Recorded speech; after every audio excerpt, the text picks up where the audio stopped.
Hello, Mr. Bates. How are you doing? He's speechless. Okay, sorry. Do the meeting. I just couldn't resist. Monica, help me out. My brain's going crazy. That was Leah. Oh, Can you see it now? He was looking really close at the computer screen. well, I've got the small images up. Hi, Leah. It's good Hi, to see you Brian. again. Good to see you too. Sorry to bother your meeting. Just thought I'd pop in and shock you a little bit. Are you in town? Okay, go forward. Well, All right, yeah. if she's in town, I'd like to get together with coffee for her. Okay, let's move on. Can you, anybody turn up the volume? I can barely hear. Harriet, it is very difficult to understand you because of the electronics. Can you Yes. speak more closely or perhaps slower to your microphone?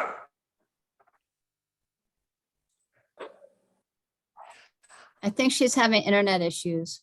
Yeah, I have a new computer. I don't know anything about it.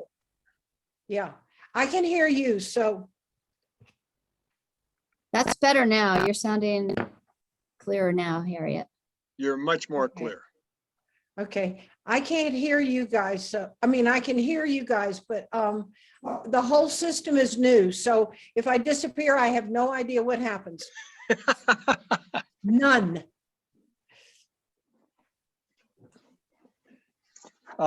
Let's begin. I've called the meeting to order. Let's begin with pizza. And in fact, that's what I will have Thank for you. dinner tonight. And want to quickly review some of our information. If you are online, or if you're on Zoom, welcome. If you're dialing in, make sure that you enter your ID number and the passcode.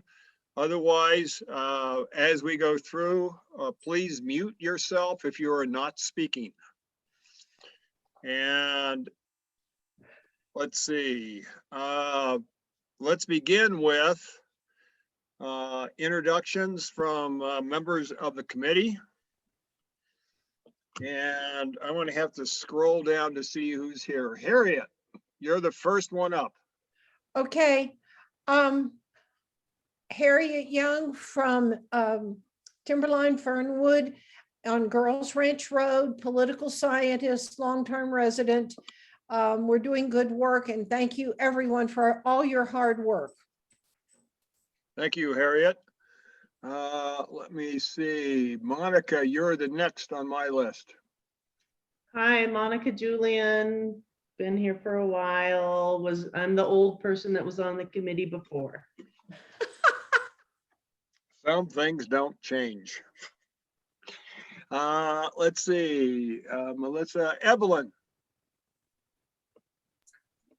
Let me see. Okay, I'm Evelyn and I'm in Timberline and that's it. Thank you, Evelyn. John Ruggles. John Ruggles, Planning and Zoning Commissioner, District 2, been doing that for about 10 years now. Been here in Doney Park area for about 15, in Arizona for more than 50 now.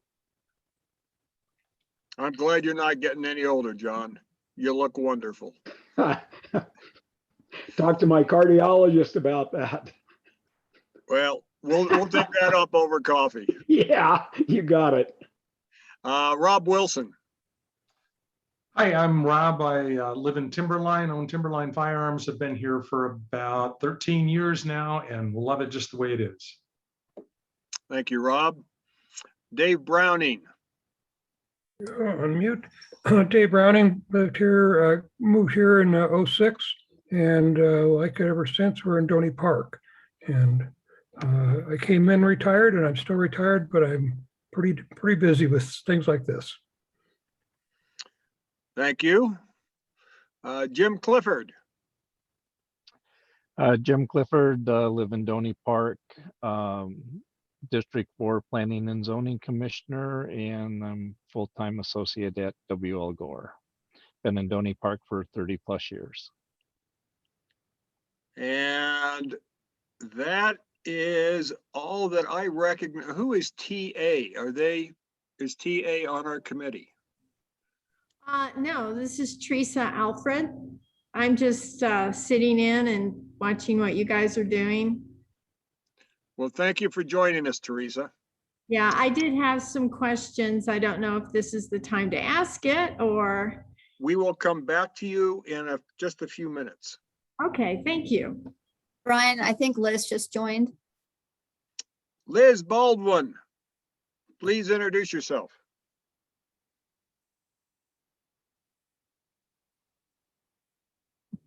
Liz, you're muted if you're not.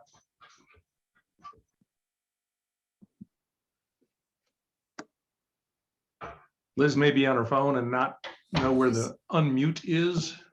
No. Oh, there we go. There you go. Here we go. Here we go. I saw it. It says that there was another thing on my screen. Liz Baldwin, District 4, been here for 27 years, on committee since inception. I stand for Doney and the survey. Good evening. Thank you, Liz. And I'm Brian Bates. I'm a longtime resident out here in Doney Park. And I was a career science teacher and currently work as a naturalist leading tours primarily for folks in the sciences. With that, Jessica, do we have any? Jim Clifford, I don't think we got to. Jim, did we get you? I thought I asked for you. We did. Yeah, yes, I'm you sorry. did. Sorry. Okay. What was I going to ask you? I can read the members of the public that we have. Yes, and then I want to go to special guest. Okay, from members of the public, right now I've got Teresa Alfred, Bruce Jacks, Jim Green, Russell Wiedman, Autumn Montoya, Sheila Walsh, James Michael, Barbara Greenlees, and Andrea Garrett. Thank you. And to those of you from the public, we greatly appreciate your participation. Many of you have been deeply involved with this process, and you provided some good insights. We've had some good conversations, and I just want to say thank you to the public members. Hello? Hello? Hello? Hello? Yeah, this is Judy Begay. I'm the District 4 Supervisor. I'll be listening in, and thank you for all the hard work that you put into this area plan. I greatly appreciate it. Thank you. And thank you for joining us, Supervisor Begay. I was just ready to introduce you. I see that Arina Contreras is with us from Supervisor Vasquez's office. Just wanted to say same thing of thank you and welcome for hosting your mini meeting, so we can get the work done and get this public comment period ready and going, because I think it's time. And Supervisor Vasquez had some personal business tonight, so he won't be here, but I'll be here, and if anything comes up, just let me know. And thanks so much. And I see that no, I just lost him. Jess McNeely from the county is here. Thanks for having us. Thanks for hosting, Brian. You bet. Thank you for joining us. And Kelly Bingham from the county is with us also. Kelly, do you want to introduce yourself quickly? Yes, thank you. My name is Kelly Bingham. I'm a planner with the county, and happy to be here tonight. Thank you. Thank you, Kelly. Melissa, let's move on. Oh, Melissa, we didn't introduce you. Have you introduced yourself? I'm Melissa Shaw, and I'm also a planner with the county. I'm always happy to be here. Always good to have you. And do we have any updates before we go to public comment? I don't have any for you. And we also have Jessica with us. Oh, excuse me, Jessica. No problem. Hi, I'm with the county. Okay.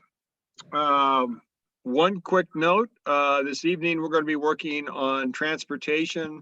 We will be starting with policy number 22, and I want to make sure that we continue to work on these policies tonight and stay on track. So please, whatever you do, keep your comments related to those policies that we're talking about.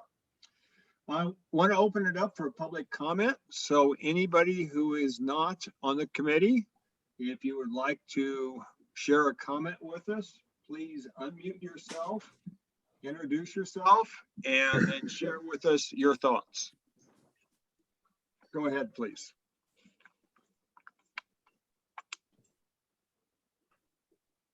Hello, I am Teresa Alfred. I have lived in Flagstaff since 1982. I've been here in Doney Park since like 2006.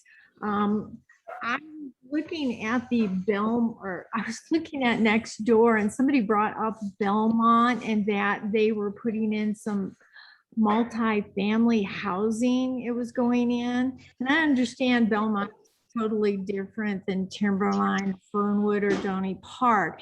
But it got me thinking, are there any areas that we have in our plan that potentially this could happen, that we could have multi-family housing put in any of the commercial areas, or some of the zoning areas that are not as important, on the outskirts of Doney Park, Timberline? Could this possibly happen to us in our area, that the zoning could be switched to multi-family housing? And thank you for your time. Thank you, Teresa. Very interesting point. We have already looked through the housing situation in this committee.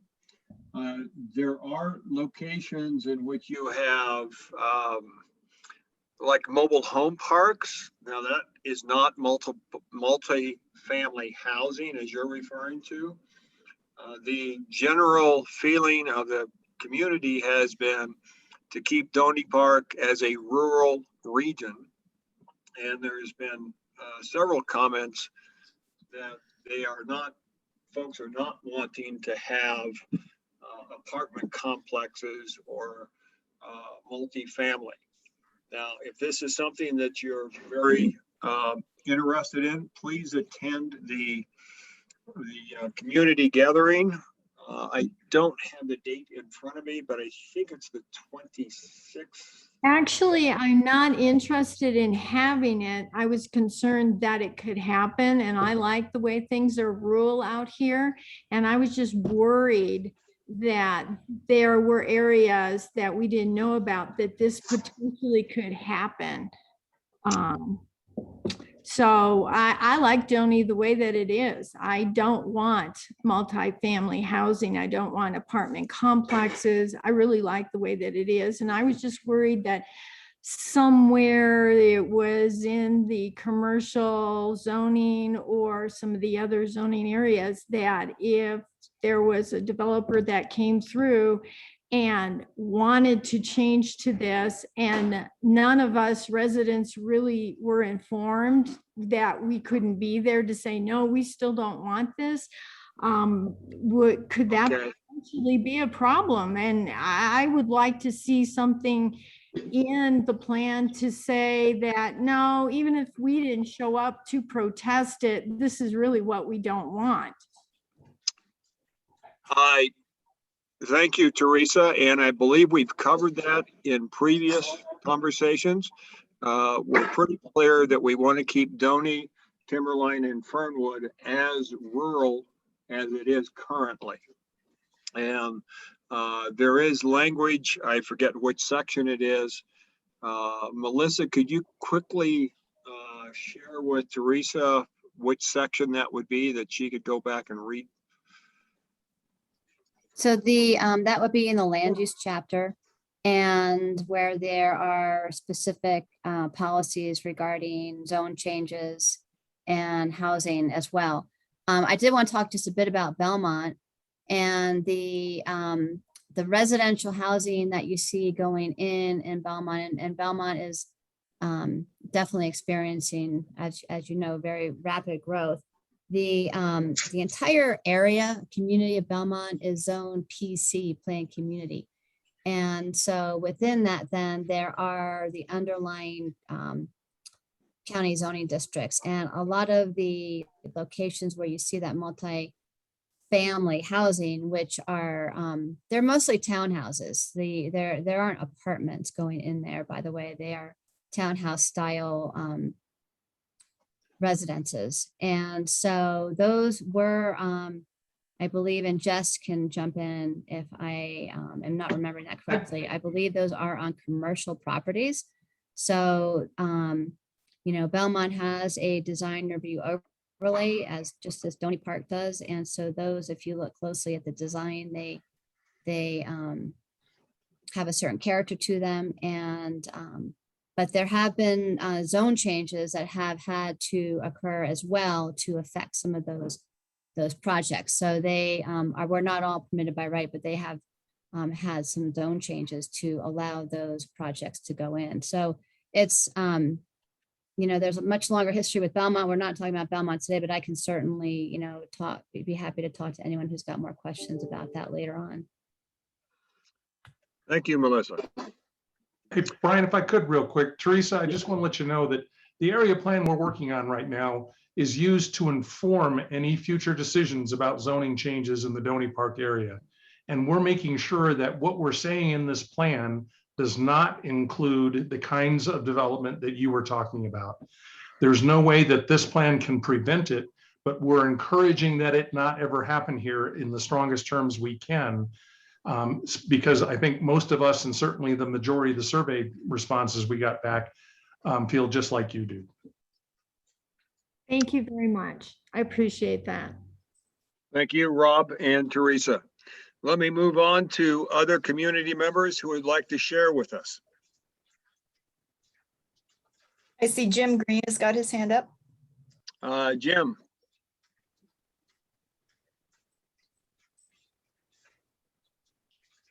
Mr. Green, unmute yourself and share with us, please.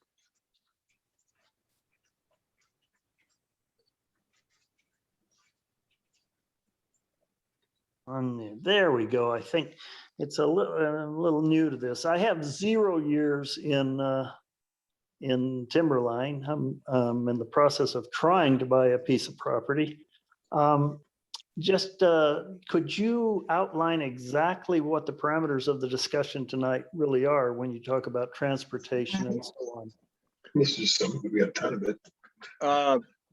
Mr. Watkins, if you could mute yourself, please. Thank you. So Jim, what we'll be getting into is more of our discussion on the transportation.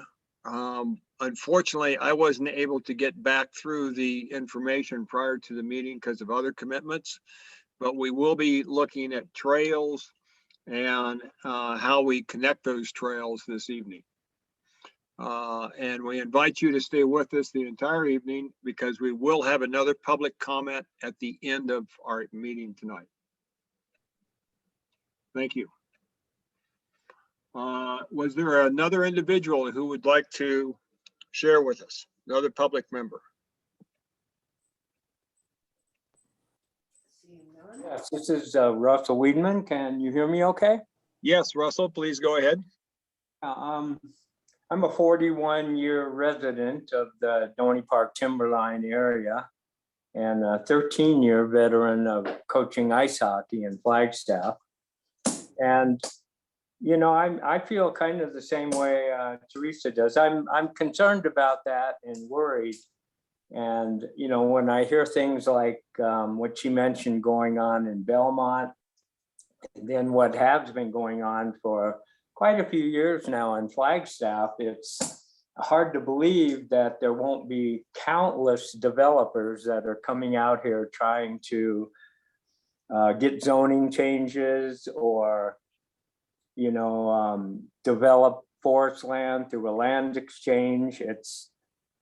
it's hard to accept and not worry about that when you're so concerned about the community. And when I look at the survey that the people took, I mean, overwhelmingly, they were against any type of high density housing or expanding the rural activity centers. They were against developing forest lands. They liked large lots, dark skies, quiet.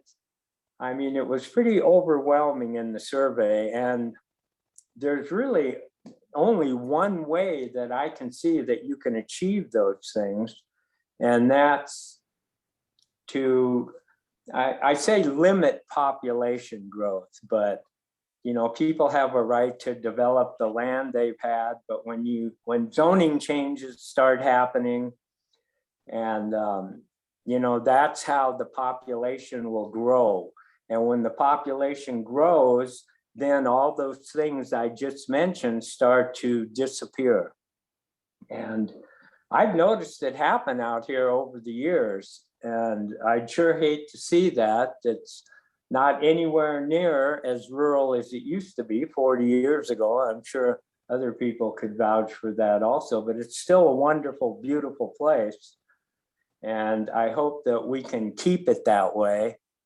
And it's just discouraging when I see what's going on in Flagstaff. I mean, it's not the nice little town anymore. It's becoming, you know, a big city, a bigger city. The population is increasing by all of the multi-story housing that they're putting in. There's more traffic on the roads. It's, you know, population growth literally can destroy an area over time. And it has in many areas that I've lived in my whole life. And I'm sure any of the older folks on the committee or members of the community would have seen the same thing. And I'm hoping that the committee will, you know, be able to prevent that type of stuff, you know, through. Pardon? Thank you, Russell. I think your sentiments are shared with the committee. By the way, your time is up and that we will need to move on. But I do want to thank you for your comments. And if you have concerns, I would suggest going back again to the landscape section and rereading that. I know that you've read it previously. Yeah, I've read it previously. But that will help you understand the context. Yeah, okay. And I do have another 3 minutes at the end if I want to elaborate a little bit more on this. So thank you very much. You're welcome. Thank you, Russell. Next community member, please.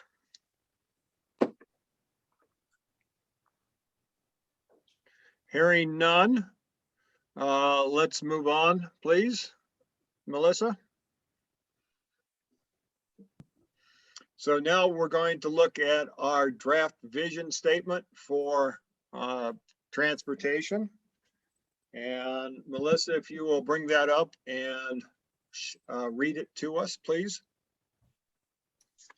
Okay, this is a draft vision for transportation and circulation. The transportation system in Doney Park, Timberline, Fernwood integrates and connects multimodal facilities for transit, pedestrian, bicycle, and equestrian users throughout and beyond the planning area. Our future envisions transportation corridors that are safe and accessible for wildlife, motorists, and all non-motorized users. Enhanced opportunities for transit and commuter options are possible at key locations throughout the planning area. So thank you, Melissa. So keep in mind that our conversation as we move to transportation policies need to come back and be reflective of the vision. Melissa, you had a few things you wanted to share. Please go ahead. Right, thank you, Brian. And just wanted to give everybody some context. And we looked at some of these last time. This is basically to kind of bring back around some of the plans that have gone into updating the transportation and circulation goals and policies. And we were, if you remember, we were looking at the 2001 area plan and the transportation element in that, and looking at some of the specific projects that were mentioned there. We've also looked at the 2011 Doney Park Multimodal Transportation Study. We are looking at the survey that was rolled out with this planning effort. And you'll see on the right, that's an updated map that shows you your existing circulation system. And then we have also put together a new draft map that illustrates multimodal systems, trails, and transit. And I had a couple more slides that would just show some additional information in relation to the policies that you're working on. This one actually is a snapshot out of a map that's in your current 2001 area plan.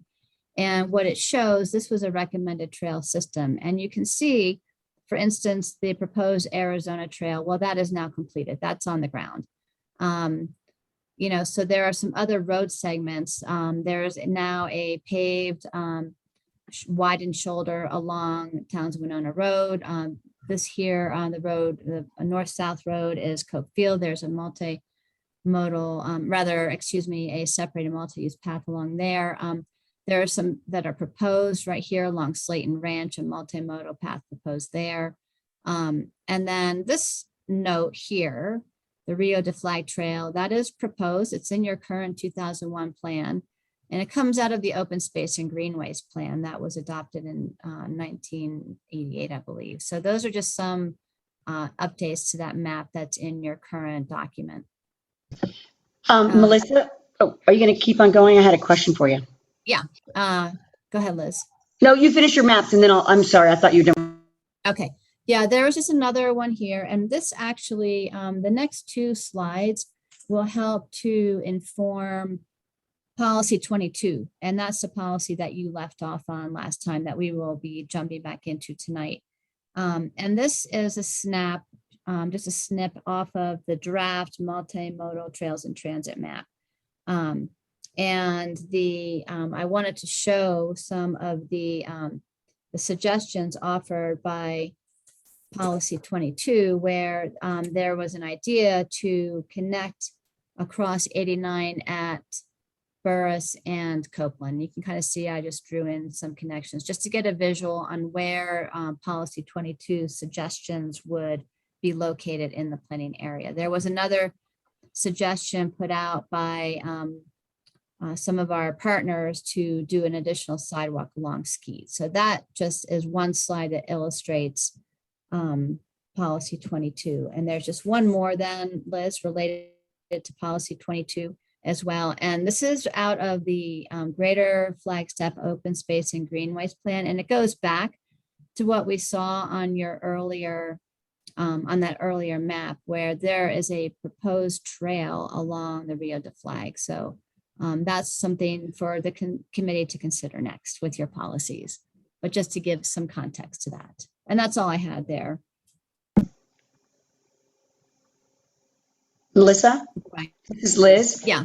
My question is this: when we were talking prior many times, all these maps probably, or I hopefully will be included in the open house. And when they do, I know our map maker no longer exists, but when I was going over them, like I said, when I read the projects that are, our developmental team said was issues and people have suggested some projects that we've included, that we can have a map that actually locates these roads. Because when you show some of these maps, they're not labeled. This one is, but the one prior, when you said this is completed, I think it was it's hard to really understand without them labeled. And remember, we were talking about, and I just want the committee and the public to know that even when we were saying, we'll draw them in, we'll write them in so people know what we're talking about. I've been working on this and I still get confused. Some of the locale of these suggested projects. And I think it's so important if we want to include them or make an addendum or not discuss them everyone tonight, because I know there's so many of them, but for the open house, have it very clear what we're talking about, because it's not so clear for me. And I don't know how the rest of the committee feels and the public, but some of the maps just aren't labeled, like that tan thing. It's hard for me to know where we're talking about. And the other one, when you said completed, done, where those roads are. So could we make a clarification that somehow we'll label them a little more clearly? For the open house, you're requesting that, Yes, right? uh-huh. Liz? Unless somebody Yeah. wants it tonight, they can ask it tonight, but I don't think we're gonna have time to go through all the I just want to make sure they're included and they're not dropped, because if we went out of our way to make sure the projects were study, or not study, but we suggested them, I think that we should include them and make sure they're clear to understand. That's a good suggestion, Liz. Having the roadways marked so you know where the trails are relative to the roadways certainly would be helpful. Yep. Yeah, Thank so, and during an open house, we'll have larger maps that people can actually look at. in Right, person. and the larger maps are great, but like I said, when I tried to find these suggestions of these projects, some of them, I could not find them. They weren't locatable. I couldn't locate them because I Yeah, you didn't needed know a what- map with roads on them. with Correct. road And I just want to make labels. that clear. That's what you're 'cause asking. Yes, ma'am. Perfect. I just want to put that in for the record. That's all. Thank you. Thank you, Liz. Melissa, where do we go next? Well, are you ready to look at your policies? I am. Let's move to the policies, and we're going to begin with policy 22. Okay, let me bring that up.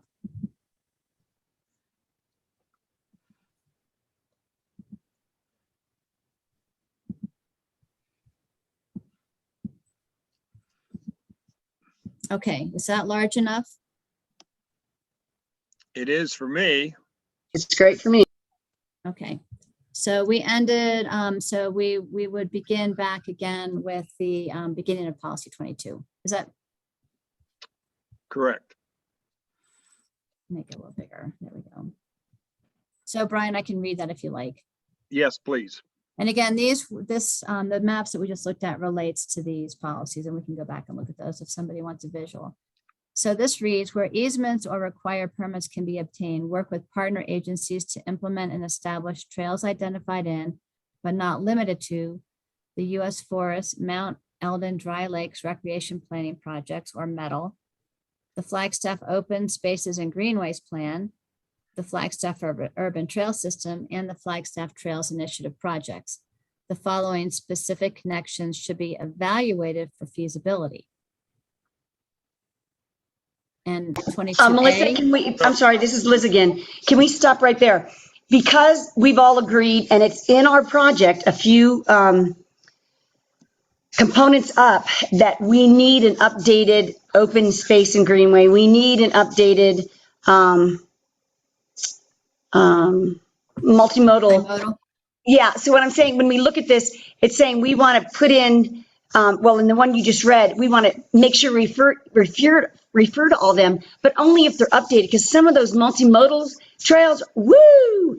And some of the Flagstaff open space and greenways, which I've looked at, they're not feasible and they need to be updated. So does everyone, how do we make it that we say once they're reevaluated? Because like this, it's antiquated, the open space and greenway, that's a little antiquated. And the Trails Initiative is brand new. The Mount Eldon Drywood, it's new now, but it's an old trail from 2010. And like I said, the multimodal that suggests some of these, it's kind of outdated. The trails, sometimes they're just not doable now. So do we just leave it as that, or do you put like a little subcategory committee that we say, I just don't know how to say that, because when I read this, I'm like, make sure they're not limited to, but include when some of these really aren't feasible. So I think as we go through this list, we're going to encounter some of those that may not be feasible, and we can choose to eliminate them tonight. I want to stress that our objective in this section now is that we need to evaluate whether or not some of these proposals are feasible. And if they are not feasible, or if we say that, maybe there's another one that is not listed that needs to be, then this would be the time to incorporate it. Hey, Brian? Yes, sir. I'd like to respectfully disagree. Go ahead. And I say that because I don't know how we would be equipped this evening to evaluate the feasibility of any proposed trail, because the impacts that determine that feasibility are wide ranging, including, who owns the land, what the funding source would be, there's so many different variables that are involved that trying to discuss, tonight, the pros and cons or the feasibility, which is kind of a subjective term anyway, of these individual trails. I don't know that we're equipped to do that or that there's value in it. I agree with Liz that we need to get updated plans, but until that happens, these are the best that we have, even if some of the things that are in them may not make sense today. See, thank you, Rob. Thank you. This is Liz again. Thank you, Rob. Let me- That's what I was trying to say, that just spitting them out there, they're updates. Okay, go ahead, Rob. Well, what I'm looking at is that we're building a policy here. This is not, we're just simply saying we're evaluating these. Are they feasible and should they be ones that are continued? I'm looking at it more as a policy, and obviously if there's not the money or the capacity to do it, then that would be decided by the county engineering and transportation folks. Brian, if I could just make another comment on the ones Sure. that are listed here. These are carryovers from your 2001 plan. And the policy here says the following specific connections should be evaluated for feasibility. That would be a goal for the future, not for tonight necessarily, unless something seems completely unreasonable or unfeasible, and then the committee would have the option to just delete that or eliminate that. And Melissa, then the new projects that our team gave us this year, that's just going to be added addendum. We're not going to go over them tonight, or they're just going to be at the open house, the newer projects. Right, we're not going to go over those Good. specifically tonight. I don't think we'd have time tonight, but I just want to make sure they're not dropped either. They're important too. Okay, Right. thank you. So I'm feeling, let's go ahead and go through this list and see if these are ones that we want to continue with, and determine whether or not they are actually feasible from a policy perspective. I understand what Rob is saying, and I agree with you, Rob. We can't make those decisions. Those have to come after we get more information. But this is a listing of ones that we think are critical to our region. Okay, questions? Okay, I will read A. We're going to evaluate for the feasibility. Existing trails should be connected to link Fernwood with Coach Field area to provide access to Peaks View Park.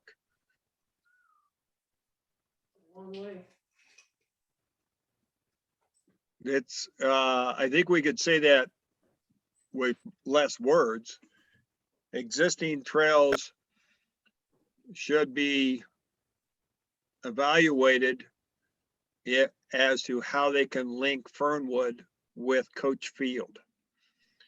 To provide access to Peaks View Park, well, yes, but it's providing access to more than Peaks View Park.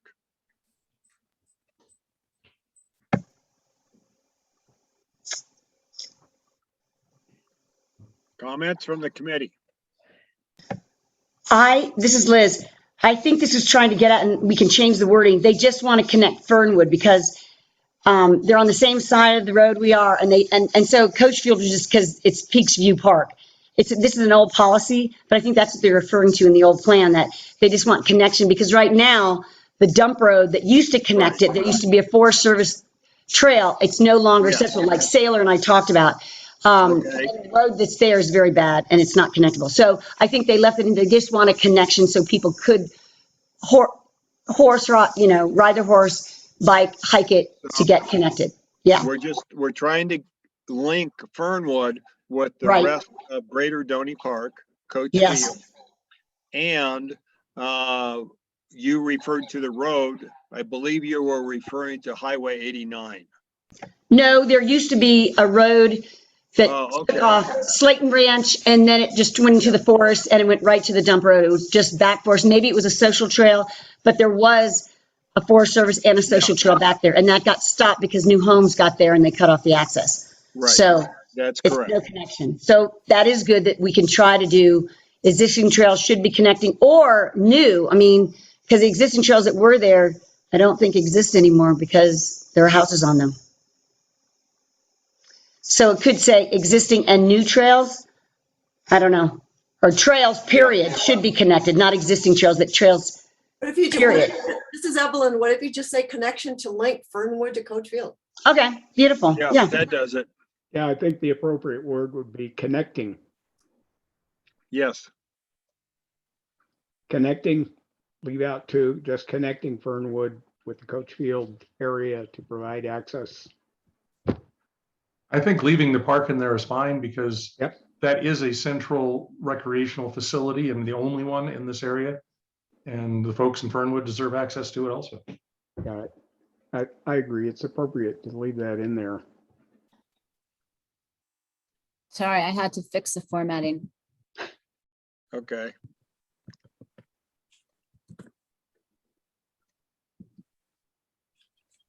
Okay. Okay. Connecting Fernwood with the Cokefield area to provide access to the Peaks View Park. Sounds feasible to me.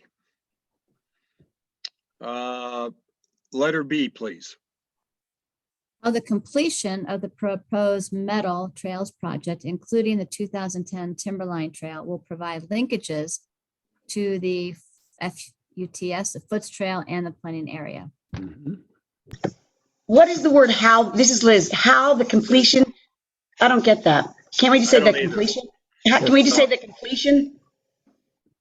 You wouldn't even need to have the in there, just completion. You're looking at the feasibility of completion of the proposed MED. I don't know how that got, I don't know how that got in there. I don't know. I just found it right now. Don't worry about it. Completion of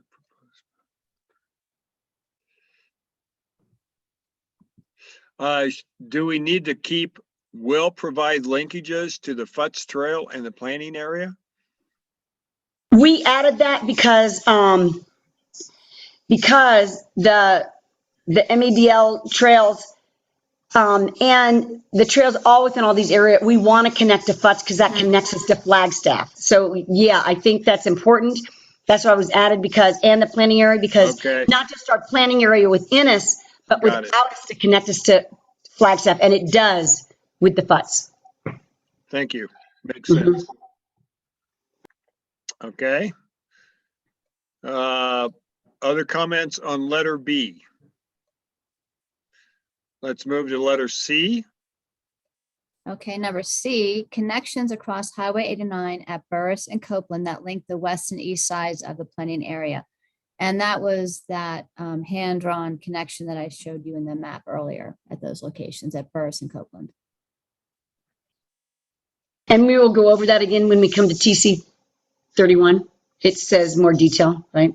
Or what is that? It's just referring to that. Yeah, there's some cross references there. That's why that's highlighted. Okay, that's why it was yellow. Okay. Okay. Let's move on to D. Well, Brian, if you could there. Sure. Is Copeland, yeah, it looks like what we've done is shows the northern and southernmost points on 89 to kind of cross 89 with this. And I'm not sure Copeland is the most logical place for that. Well, you know, Rob, we talked about that when we met with Dave and Nick and Melissa one of the many times. And Copeland is activity center and Campbell, and that's a good thing you brought that up because Campbell is not an official activity center. It was those two, Campbell and Burris. But then when we looked at it, it was an activity center. So then they said maybe we should do it at the activity center because that means there's more, I hate to say this, possibility of growth and other structures that people need to be connected to. But I thought Copeland was important too because there's a gas station there and little kids across the street over in Copeland on the other side would want to gather like they do at Silver Saddle. You mean like Campbell? You mean Campbell? Right. I mean, Campbell, I'm sorry, Campbell. Yes. I'm sorry. Yeah, Campbell. Yeah. I understand the need to, or the concern about it being an activity center, but in this case, since it's a trail, it's kind of anti-activity center. Trails oftentimes are not to be part of an activity center. So what was the driving factor behind putting it into a activity center? Oh, well, because it was connecting. If trails go to an activity center, they might want to cross the street. So they're not really talking about, my interpretation when we put this in was, it wasn't actually the trail that did the two sides. It was just like to have a safe crossing. Yeah, it is about a safe crossing over 89. Uh-huh. And Which the we infer Burris and later. Copeland were identified earlier in your earlier plan. You can modify the language and say such as at Burris and Copeland, but that would, be something to evaluate. That's why this says the following connections should be evaluated for feasibility. There may be other options where safe crossing across 89 is needed. We just don't have that data right now. Melissa, what would a safe crossing across 89 look like? Well, they could, that's a great question. The different ways of putting up striping, doing signage, possibly stoplight. That would all have to be done with ADOT and, coordination. I mean, with ADOT. At Copeland, that's a 55-mile-an-hour speed limit, which means everybody's going 65. A crosswalk obviously wouldn't make any sense. A stoplight probably doesn't make any sense. Well, go ahead, Liz. I was going to say, just like we were suggesting at Burris, because that's a very high industrial center, and there's communities on both sides, and there's a church, and there's a school, and there's a pizza place. And just like with Silver Saddle, when people put that light in at Silver Saddle, everybody was complaining because they were like, a stoplight, but now that's a blessing because it makes it very feasible and safe to stop. And people do stop on the highway. They just stop. There's a lot of signage, and then there is a crosswalk there, and people cross it on horses, on bikes, kids going from the trailer park and neighborhood to Silver Saddle, because so it's a safety crossing. Yeah. Do we have another section in which we evaluate safety crossings? Yes. Is this more pertinent to go into the section related to safety? Well, we can go there. I think it was at the beginning of the document. I think it's TC 31 too. We could go to it now and see how we said it, because we did mention that, didn't we, Melissa? Yeah, I think we did. And there is a specific policy about lights. Correct. Right. Yep. And islands too. I think we even bring up islands too, like little safety islands while you're crossing. Okay, we'll get to that later. This is Evelyn. I'm just kind of thinking that Copeland versus Campbell, because it's got the gas station there and it's a actual intersection. To me, it is a cross street. Yeah. It seems more. It just makes more sense to me to have something to go across from. Plus, there's neighborhood connection at Campbell rather than Copeland, especially because of the gas station. I said that too, Evelyn. You're absolutely right. I said that too. But because it's an activity center, it'll be a hub for transit and buses in the future and park and ride. They wanted, this is what I was told when we had our big meeting, that they wanted it at activity centers.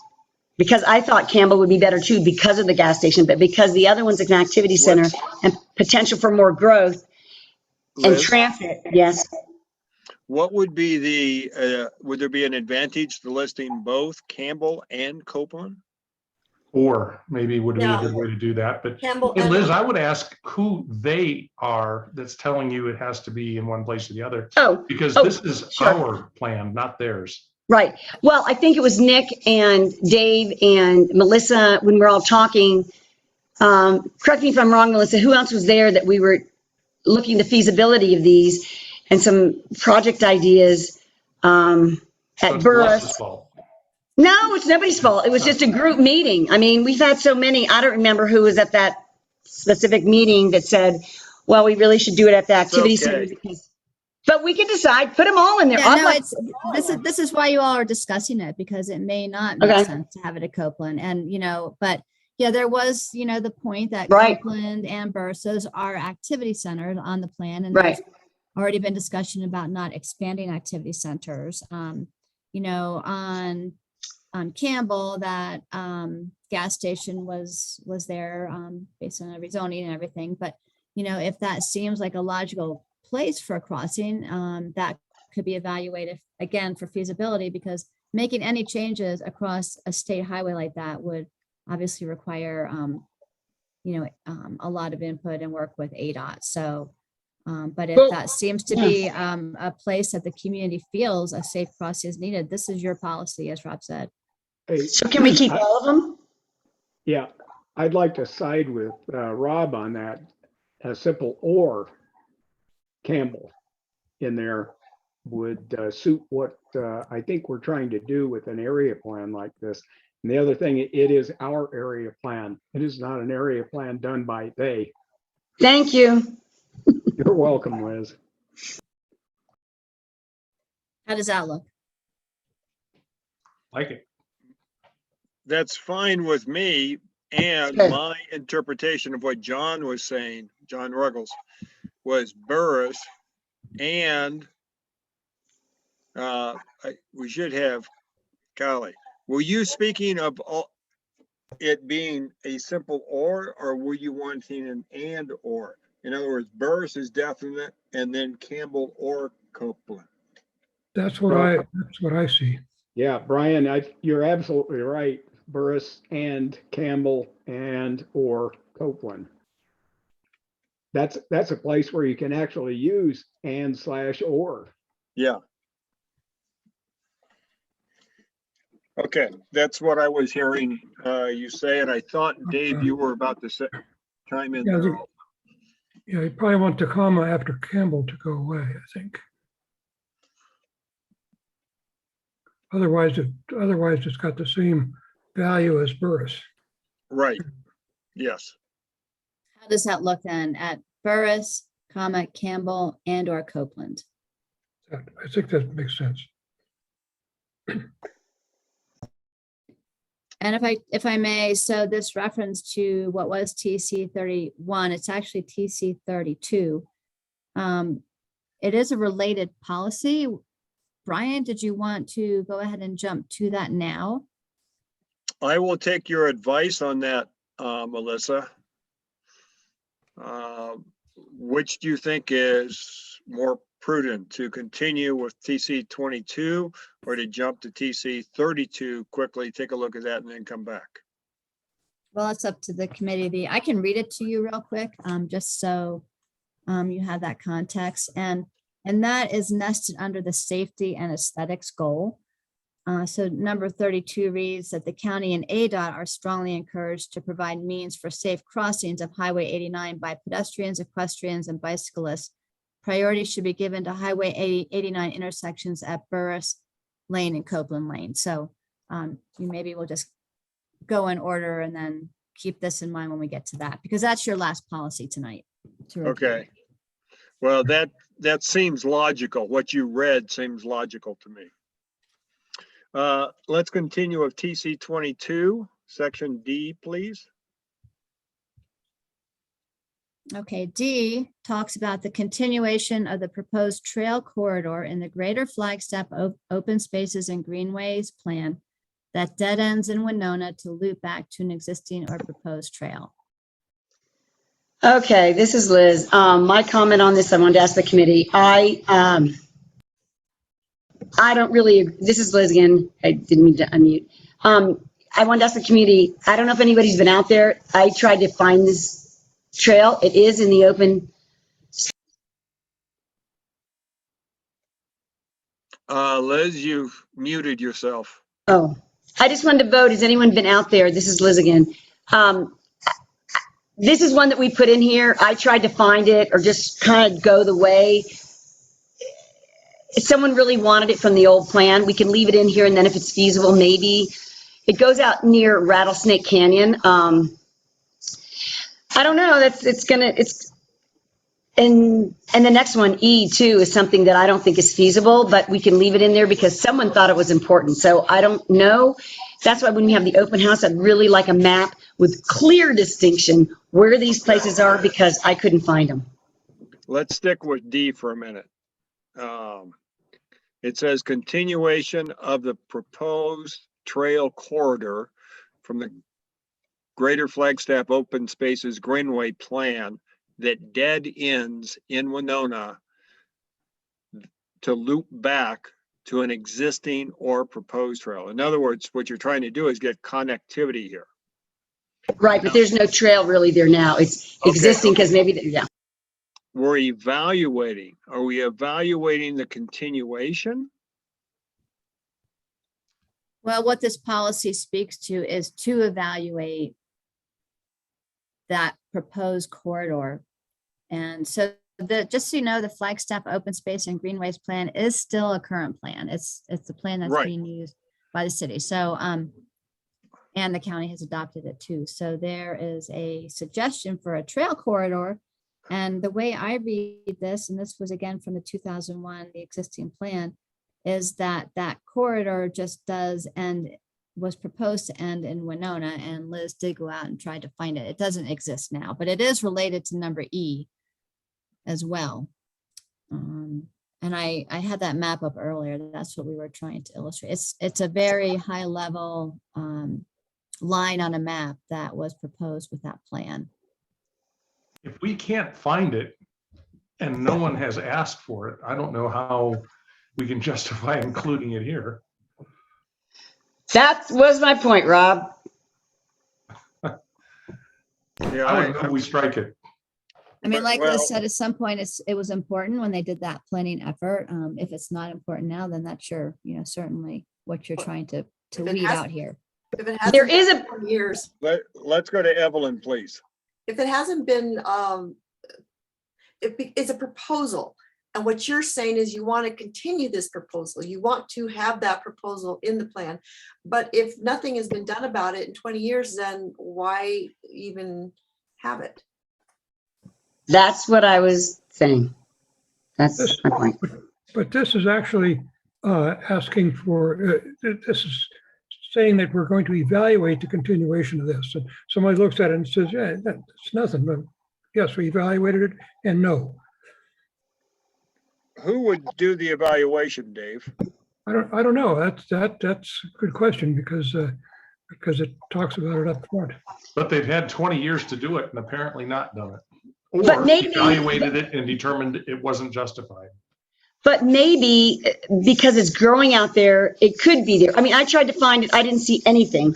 And so I'm thinking maybe in the future, when we have all those proposed buildings out there and Twin Arrows and yada, yada, yada, it could be good. It was important to somebody back then, just like these addendums of these projects that we're not going to go over tonight, but they're long and detailed. So I don't know. That's why I'm leaving them to the committee. I was just like, okay. Would this also be covered under some of our general comments that say that we should incorporate or continue to review the updated plans? In TC 22, it says the following specific connections should be evaluated for feasibility. This is one of those specific connections. So it should be evaluated for its feasibility. Yeah. Melissa, can you help us understand who's going to do the evaluation? Well, this is another future planning project. And as Rob he was just asking, is that covered in some of the earlier policies that was encouraging the county, for instance, to update the 2011 multimodal transportation study? That would be, something that, given funding, the county could hopefully have the staff and funding to undertake. As well, there's a draft policy that we looked at last time that wanted an active transportation plan, and that would also potentially include trails like this. So yeah, there were other policies that, as Rob mentioned, that would encourage these other planning efforts to be updated. The efforts that are listed here, they're very new and they're ongoing, except for the open space and greenways plan. It's not so new, but it is still the current plan. But if it was important to someone, then maybe this is Liz again, then maybe we should keep it in and they can always chuck it. I mean, we don't know what's going to be developed out there. Look at Doney 20 years ago and look at it now. So, Okay. That's why I left it in there. I didn't make a big deal. The next one, though, this one we've really got to discuss because E is a real wing dinger. Okay, so we'll get to your wing dinger in a minute. Melissa, if you would scroll back up to the 22, just a bit, where it says the following specific connections should be evaluated for feasibility. I'm I may be hung up on this, but I think it would be more appropriate to specify who's going to do the evaluation, and I would suggest that that be the county transportation offices, department. That is there such an office? Well, the county public works has a transportation planner position, so There you go. Should be evaluated by the county planner. Well, what if you just at the end of feasibility put Yep, by that's da, fine. da, da, da, da, da. That's exactly where I was thinking, Evelyn. Thank you. Well, there's a little more to it than that. If you consider what happens when you have a subdivision, and that is a private development, and the county, let's say Public Works is not going to have input necessarily on trails that may be established within that development, that subdivision, that will connect with other trails. So nailing it down to a specific part of county government, I think, is not a good idea. But It covers a much wider area. It's going to cover not just public works, but also community development. And by the way, the other thing in the design manual that Public Works has, when it comes down to, well, what they refer to as bicycle trails, which are now multimodal or active transportation, they pass the buck to community development for the development of those, very simply because the assumption when that was done was that that was just going to be something that was done in a subdivision. So just saying it's Public Works nickel is, I think, inappropriate here. okay, but there's an old saying, when you write to everyone, you write to no one. So. Well, you're essentially saying it's the county's responsibility, or should be the county's responsibility, to evaluate. It does say up above, work with partner agencies. Brian, what about adding here, the county should work?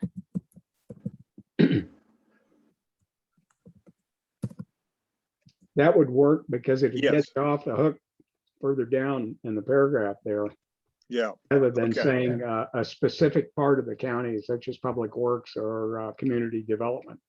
It leaves it then to the board of supervisors or whomever to designate who will do that.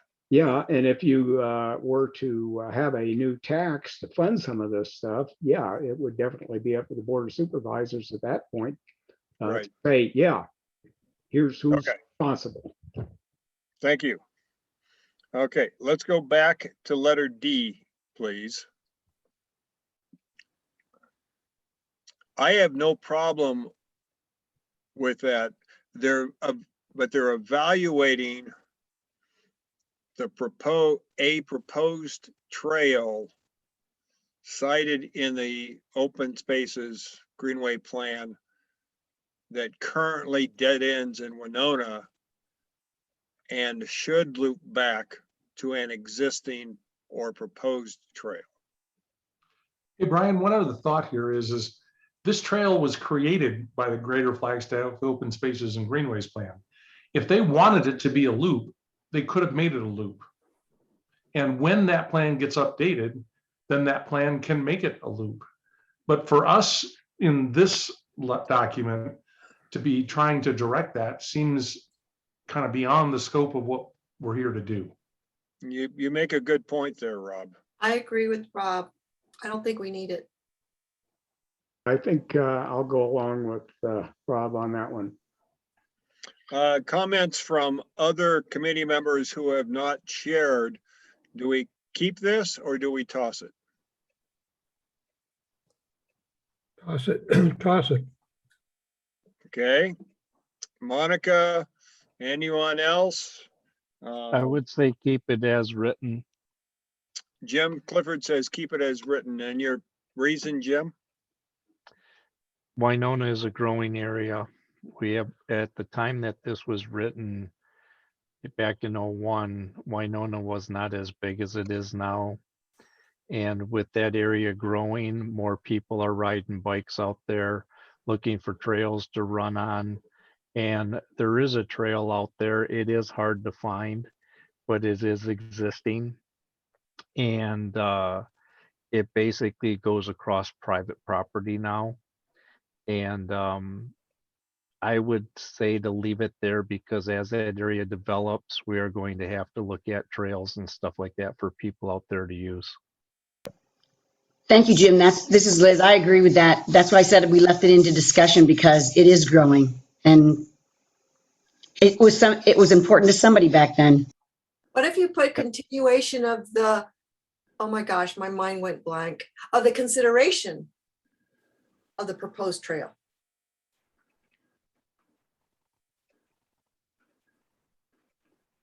It feels like we're like 3 steps removed from this. If the Yeah, plan eventually says it needs to be a loop, then it should be a loop. If the plan doesn't get updated,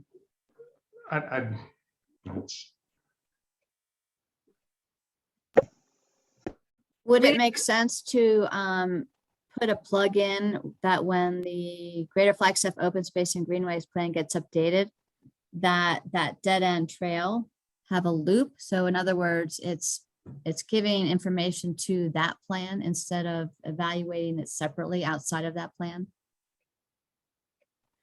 And is it within our purview to be directing something to the Flagstaff Open Spaces and Greenway plan?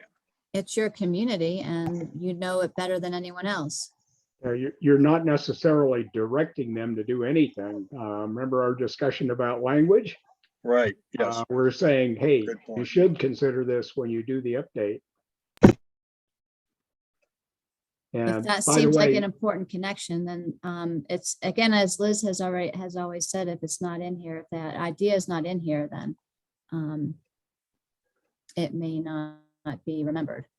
okay, what do we lose by keeping it in there then? And by the way, Jim Clifford has caused me to kind of back up on my opinion. I just remembered the subdivision in that area that we approved rather recently. So growth out there, yes, it's definitely on the way. Jim made a very good statement, and yes, I looked at it a little differently now. So what if we say, so it's saying to evaluate the possibility, the feasibility of,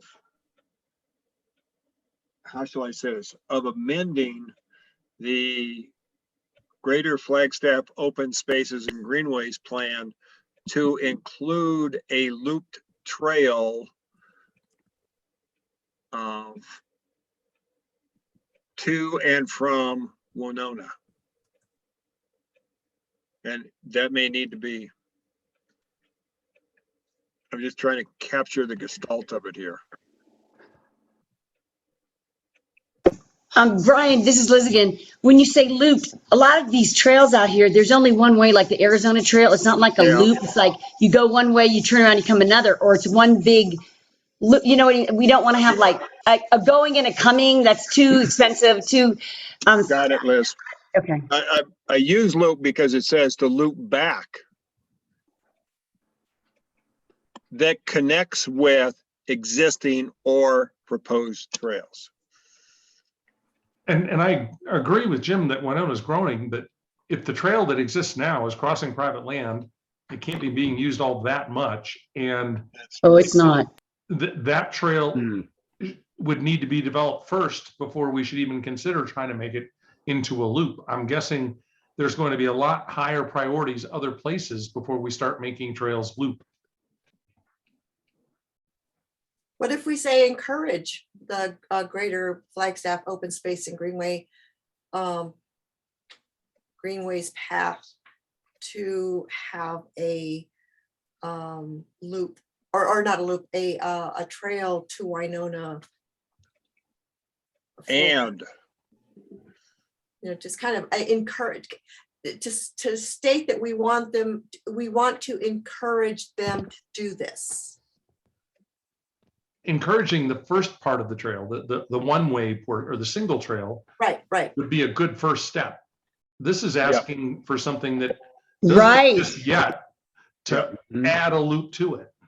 Yeah, that's what I'm saying. But it doesn't even exist. So if we encourage them to consider this path, what that That's isn't even there now. That's a good idea, Evelyn. I like that. A path, right, not a loop, a path, okay?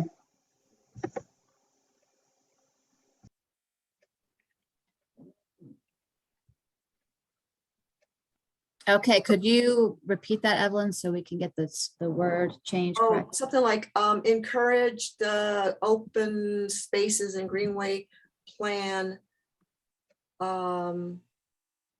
Encourage them. To include a Winona, to loop back to Winona. Right. Yeah, just to include. A trail to Winona.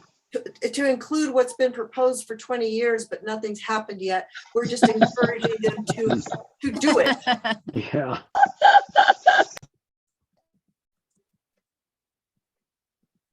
And then not even discuss the loop? No, let's just get a trail that's feasible out of private property. I think that's good. Don't even do the loop. Leave it in there so it's considered, but don't make it too complicated. So yeah, I think encourage the FSC to include a proposed, yeah, Evelyn, I think that's good synopsis. And then they can work on it from there. This is just policy. It's not detailed law. Well, it's already in the plan, so it doesn't already need to be included. But, Okay, so if it's already in the plan, then proposed trail in Winona is going to make sense to them. So all we're saying is we encourage this because it's been there. Develop. Well, I'm sorry, that's not the right term.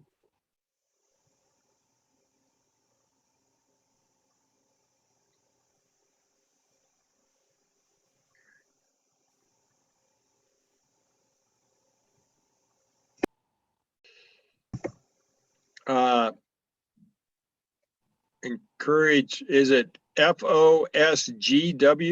Yes, it would be that. I just wanted to. Plan to.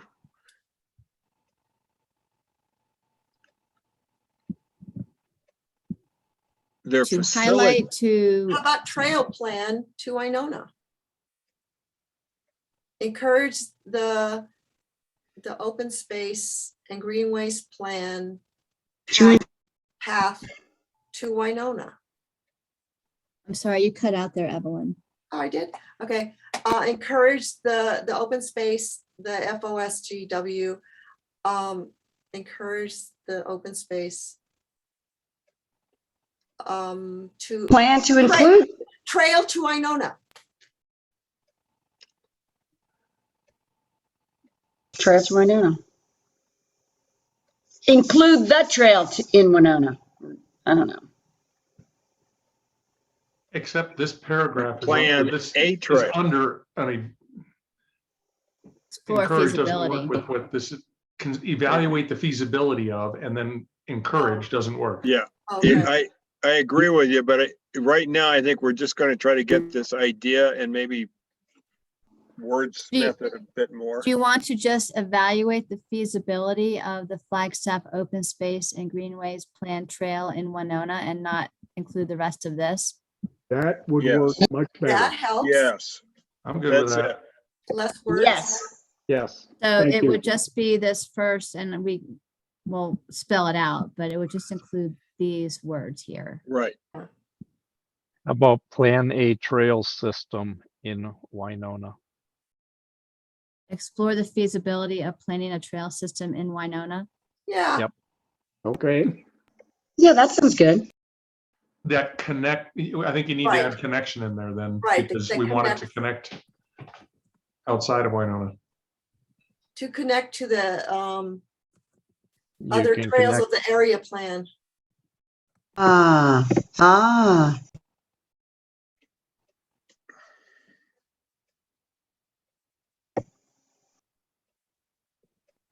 There we go. That's it. So explore the feasibility, following specific connections should be evaluated for feasibility. Need some wordsmithing there. Evaluated for feasibility. A trail system in Winona that connects to the trail system in the area plan.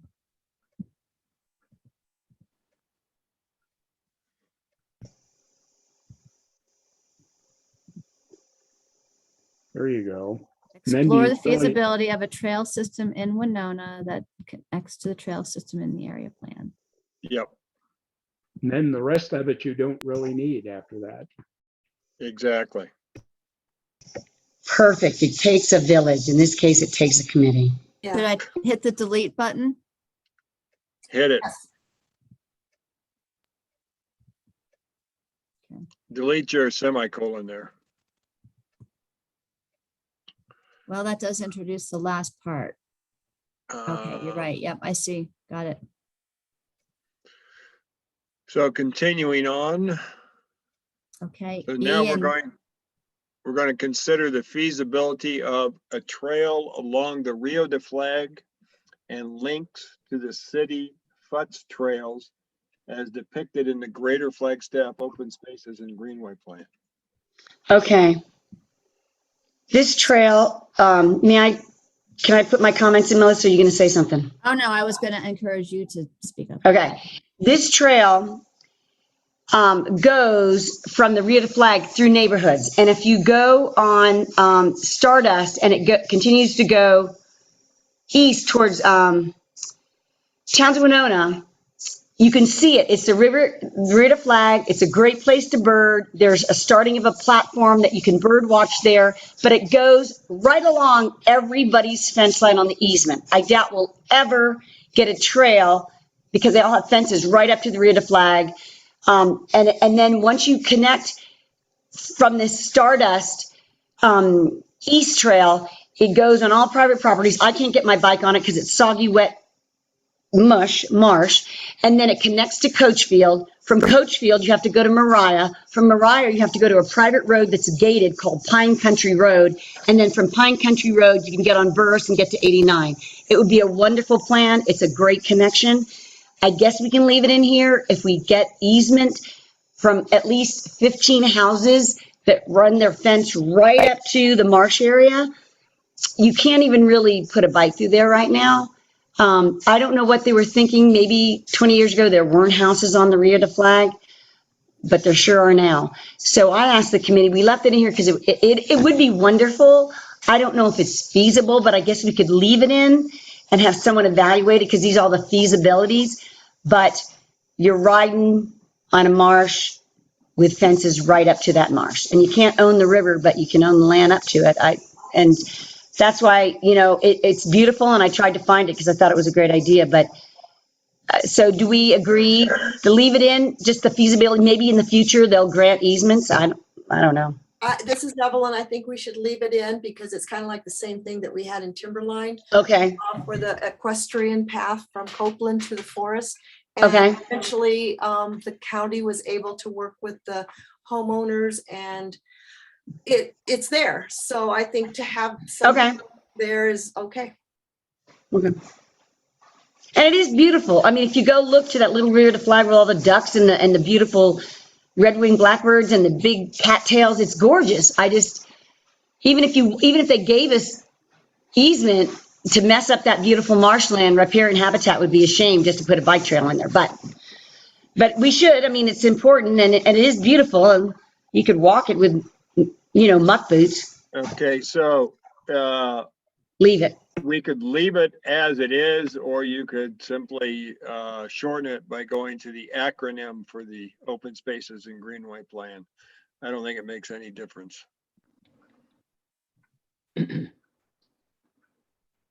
Other members of the committee, any comments from other members of the committee?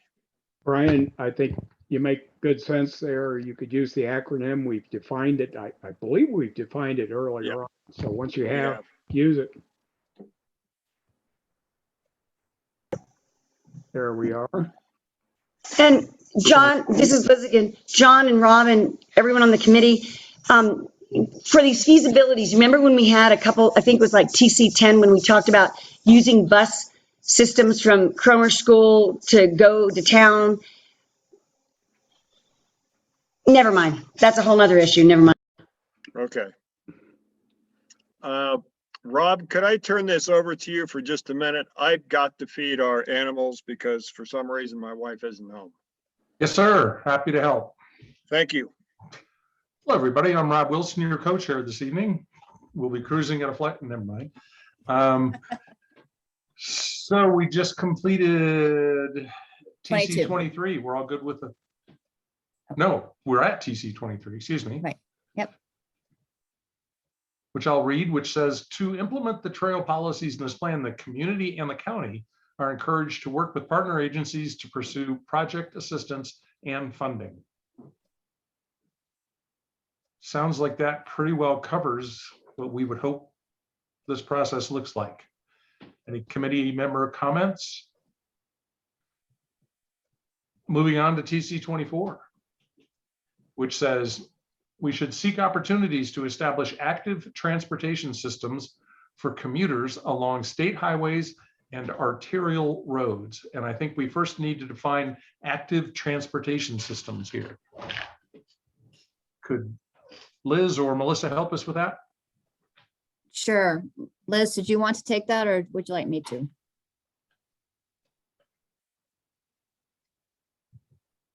Liz, we're not hearing you. Or she's not saying anything. Okay. So Melissa, why don't you take it? So we do have a definition, and if I could scroll up real quick.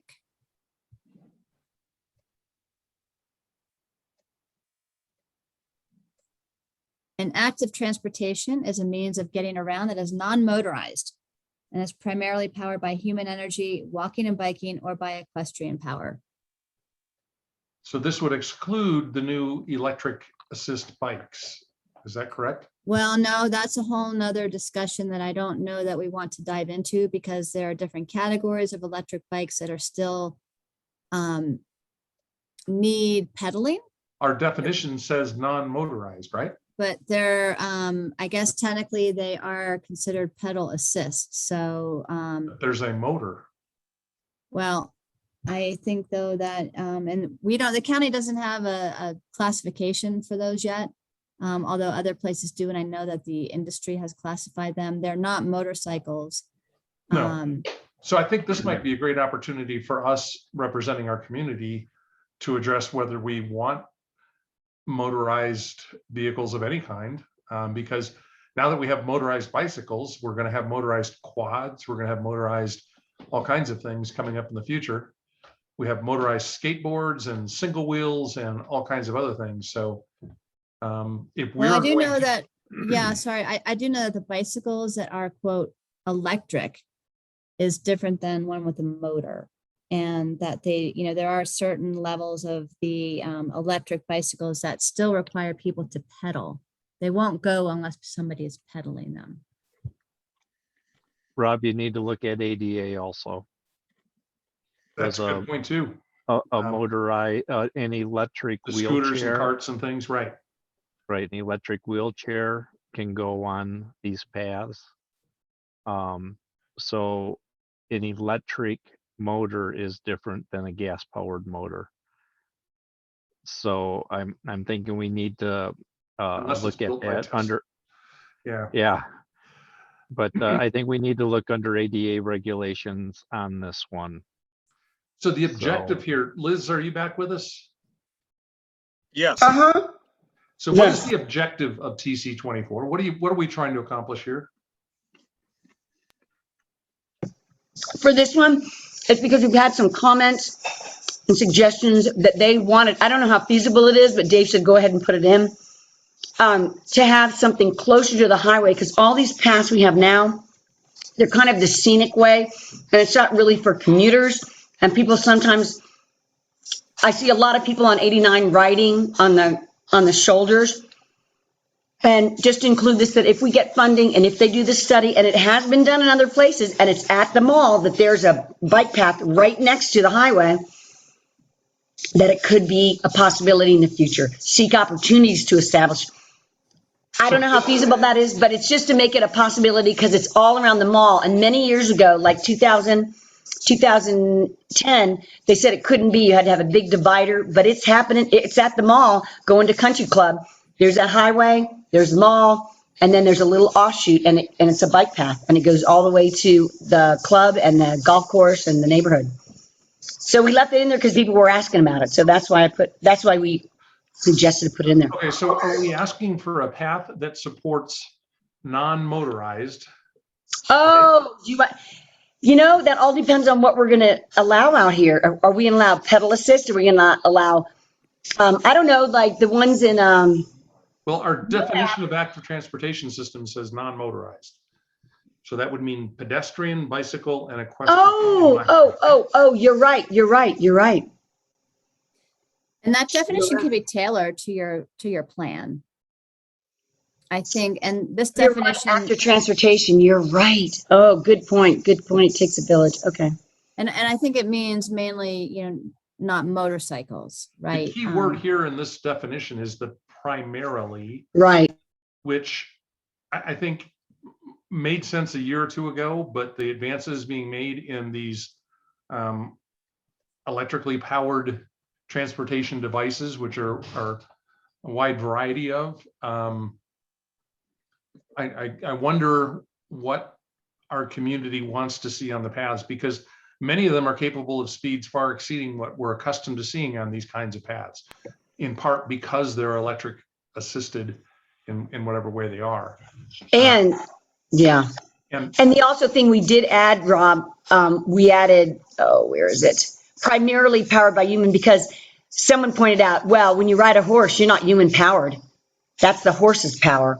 So then the whole thing came up with pedal assist, because you are pedaling some and then you get assistance. It's like riding a horse. You're not powering your way down the road. That horse is powering you. Well, so non-motorized covers it. Right. Oh yeah. Adding primarily is to incorporate. That's a way to incorporate the electric bikes. It's not excluding them. And my question is that something we do or do not want to include on what we consider active transportation and on the trail? And then would active transportation be the right definition to use in the policy that we're reading right now? Wait a minute, okay. So by the policy that we're reading right now, getting around in the non-motorized is primarily, non-motorized, it would say not including them. So Melissa, could you go back to TC 20, whatever it was there? 4. Seek opportunities to establish active transportation systems for commuters. Now, that sounds different to me than an equestrian, pedestrian kind of a trail. This is one to provide an alternate transportation mode into town. Correct. Yeah, it is. That's why we put, you're right. Which is consistent with active transportation. Because this kind of a trail might be appropriate for an electric bike that can go 30 or 40 miles an hour. But I don't want an electric bike coming up behind me on my horse going 30 or 40 miles an hour.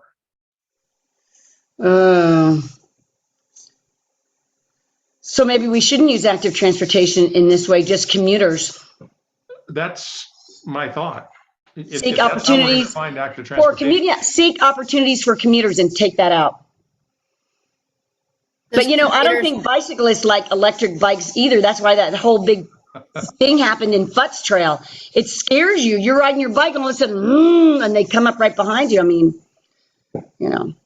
Yeah, you're grinding up a hill and somebody's passing right. 3 times as fast. Waving, kissing, blowing kisses at you as they wave right by you. Yeah, that's cool. Well, and so I would ask, though, if you take out active transportation system, what kind of commuters are you wanting to have a trail for? Because is it somebody in a car? We've already got the highway. There are plenty of commuters on the highway. Is it in a bus? I think the idea here was to get that off-road system in place, so people who are on a bike or who are walking or on a horse could get a more direct way into town. Similar to what's on Cokefield Road. That's a separated multi-use path is what that specific design is. And that's what Liz was talking about. That's closer to the mall. Mhm. But I don't know. I've never seen electric. No, I've seen electric scooters on that though, but not electric bikes. But I don't know. Maybe we need to. What, we have Is to go there- back to what is it we're trying to accomplish with this particular policy? And if it's to provide a trail off of Highway 89 for traditional vehicular traffic, then that's what we ought to say. But maybe, okay, well, see, because of that gentleman saying, are we poo-pooing electric bikes? I don't know. I don't know enough about them. That's why I put in one of the statements above. We have to evaluate the evolution of these bikes. I don't know. Maybe that's what the active transportation will evaluate. They just can't be included when it's active transportation. But then again, electric bikes can't go on that. Well, they do. They could go on the road. I don't know. This is a, Hey, Liz, is the Yeah. objective here for commuters to walk to some place or, it's really, bicycle? yeah, Well, it's hold on. really. Just wait a minute. Okay, Hold on. sorry. Is the objective for commuters to have, bicycles or horse or some other means by which they can get to a location so that they can catch a bus or, get into town? It's here because comments were the routes that the Forest Service proposed and that are off easements, so we don't have to worry about people saying no. It takes too long if you're a commuter. And we wanted something in here to say, if you don't want to do transit, park and ride, in the future, if it's possible, could you do a bike path for commuters? That's the most efficient time efficient way to get to town instead of going way back road. When you say commuter, I think of somebody going to work. Yes, or they're commuting to the movies, and I do it for kids because I see so many kids riding on Highway 89 because the mall and now the big Harkins is here, and it's just going to get more kids off the And Liz, main highway. did you want to just kind of go back to the goal? This was nested under the trails and non-motorized transportation Right. goal. And that Thank you, goal Liz. reads, plan to continue developing non-motorized trail systems throughout the planning area to provide access within neighborhoods, between neighborhoods, to schools, public lands, and other trail systems. So Okay. then this number 24 specifically talked about that connection along the state highway and arterial roads. Now, if you remember in along Townsend Winona, what that design was, it was a widened striped shoulder because that's an arterial road on Townsend Winona. And that type of feature could include horses probably are not going to ride on that or are not going to be ridden on that, but certainly experienced bicyclists will. Horses do ride on that because there's a horse facility at Peaksview Park. On Townsend Winona, oh, they ride along there to get. Oh, I'm sorry. I thought you were talking about. I guess ideally horses are not on pavement though. That's what I was. No, they're not on pavement. They usually bring commuter trailers. Yeah. I've seen them on the trail on Goakfield Road when we've been running out there. The horses are on that trail. They're either on the trail or off on the side on the grass, and I've seen them on Townsend Winona also. Oh, you either on the have? shoulder or off the side. Yes, they're all over out there. Okay. So on TC 24, seek opportunities to establish transportation systems for non-vehicular commuters along state highways and arterial roads. Love it. Okay. Take active out of there and just put transportation system. Of non-vehicular. Okay. Good deal. Thank you for that wordsmithing. Transportation. And I don't know if transportation systems, trails or routes or, the transportation system is whatever is they're on, kind of. Seek opportunities to establish trails, I guess. System. Yeah. Trail system. Yeah. Say but if you say trail, we still have to get a definition for trail versus path, and trails to me means there's no vehicles on that, but there, it goes back to, we have to still establish a definition for trail and path. Because my definition was going to include vehicular commuters, but. Let's call this a commuter trail. So we have a differentiation. Commuter trail system for Oh, non-vehicular. A commuter trail, okay. So just move commuter word on the top, establish a commuter trail systems for non-vehicular. Yeah. Or we leave commuter there, because if you put it at the beginning and then you're going to say commuter trail systems for non-vehicular what? Along state highways and arterial roads. Well, what if you just take commuter out? Well, because that's really why it's there. It's not the social trail that we're doing on the Forest Service that takes 2 hours to get to town versus an hour.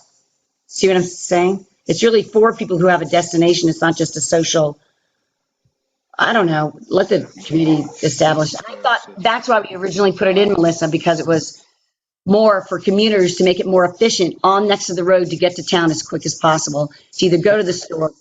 That may be, but it sounds like you're creating a limitation there that Okay. you really don't want, I think. Okay. Open it up. And the other thing is a trail. There's a problem which you mentioned, and that is one of definition, because it Right. varies tremendously. And I think Arizona as a whole, at least at the state level, has not addressed anything like this since I think it's 2012 or 2011. The state actually has a bike path plan of sorts. And there's been no legal definitions of a lot of the things that we've addressed this evening in discussing this. So I'm going to have to keep it kind of general in that respect.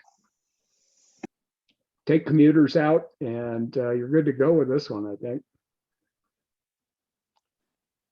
Well, what's non-vehicular then referring to? Users. Oh, user. Okay. Doesn't have to be commuters. It's for everybody to use, not just commuters. Although you'd like it to be for commuters, but just non-vehicular users. You don't really have in state statute, there are no definitions for any of this. The electric bikes, what is a trail? What is a path? Yeah. It's just not there. I would go with users. Works for me. Sounds good. Any comments from, oh, Rob, I'm sorry, you were. Nope, I'm good. Okay. Any comments from other committee members? Okay, I'm looking at the clock. It is now 20 minutes till 8. Is that correct? We've been having so much fun. Are we going to continue after 8, or are we going to conclude at 8? Melissa, do you have, I was thinking we were going to conclude at 8. Well, that was the initial schedule, but it's up to the committee. Let me take a quick poll of the committee members. Could you please state your name and say, are you willing to work until 8:30? In which case we would work for another 30 minutes and then have public comment. Rob says yes. Rob is yes. Okay, I say yes to 8:30. Don, I'm good. It's Monica. Monica, I'm good. This Jim, I'm good, even though I'm in a different time zone. I'm 3 hours ahead of you guys, so. Oh my. so it's 11 o'clock there? Or moving on to it. And I'm a yes. Any committee members that say no, stop at 8 o'clock? Well, this is, Can I just drop off at 8 o'clock? I've had such a long day and you know I've got a concussion and I just run out. Oh, my gosh, Harriet. Yeah. Is it Uh, okay? Would we still have our quorum, Yes. Jessica? Oh, sorry, yes. Yes, Harriet, you may. Thank you, because I am fading very fast. Understood. Thank you, guys. I appreciate it. I'm not very good on any of the things you're talking about anyhow. I used to ride horseback and might have had much more to say about the Cinder Hills, but I don't know the area and I don't have anything really to add to what you're doing. So I don't feel too guilty. Okay, well, we don't want you to feel guilty. That's right. Thank you. All Have a right. good evening. Good night, everybody. good Love you. night. Good night. All right. Okay, so we will continue until 10 minutes after 8, at which time we will stop and have public comment and close at 8:30. Moving on to transportation issues and projects in Doney Park, Timberline, and Fernwood. Melissa, do you want to lead us through this? Okay, sure. So the first goal is improvement and maintenance district goal. And if you remember, we had a presentation on improvement districts and maintenance districts by our Public Works Department, and that's what this relates to. So the goal is county improvement districts and maintenance districts are formed by the Doney Park, Timberline, Fernwood community to improve the quality of roadways, equestrian trails, multi-use separated paths, sidewalks, etc. within the planning area. May I ask, who is on the improvement districts? Is it individual volunteers or is it county employees? No, they are formed by the community. So the county can assist with that, but then that becomes essentially a community improvement district. And there are, when those are formed, for instance, a maintenance district, people pay taxes into those to essentially achieve maintenance of a roadway or a path system. Okay, thank you. Any other questions on the goal? Hearing none, let's move on, please. So policy number 25, TC 25, the Board of Supervisors is urged to continue staff support for implementation of districts. Comments from the committee? Well, are we implementing districts or are we implementing, oh, I guess it is improvement maintenance districts, never mind. Yeah, because they're two different things, improvement district versus maintenance district. They both take a certain amount of voting, but they definitely have different objectives, how to maintain the road. So, They're different. Melissa, do we need a definition for the improvement district versus a maintenance district? I do not believe I'd have to look at the glossary to see if that's in there, Brian, but I'm sure that we have definitions at the county level and other documents. Brian and Melissa, we do have that because I wanted to do, Okay. yeah, it's in the glossary. And also, if you go on the website and you look up improvement and maintenance districts, there are public pamphlets that walk you through what you need to do, how many votes you need to get. And then they say, get a hold of the county to help you do it all this because it's very logistic. And So there's thanks. definitely a website. Yeah. So you remember that we put it in the glossary, Liz? Sorry, you dropped out. I said yes. And Okay, in the thanks. website, there's definitely pamphlets specifically talk about each one. It's already done. Thank you. So TC 25 seems to be pretty straightforward. Any comments from the committee? Hearing none, let's go to TC 26. 26, due to the complexity of the process and a commitment required of community members to form a special district, information about the process should be continuously updated and posted on the county website. Seems rather straightforward. Any comments from the committee?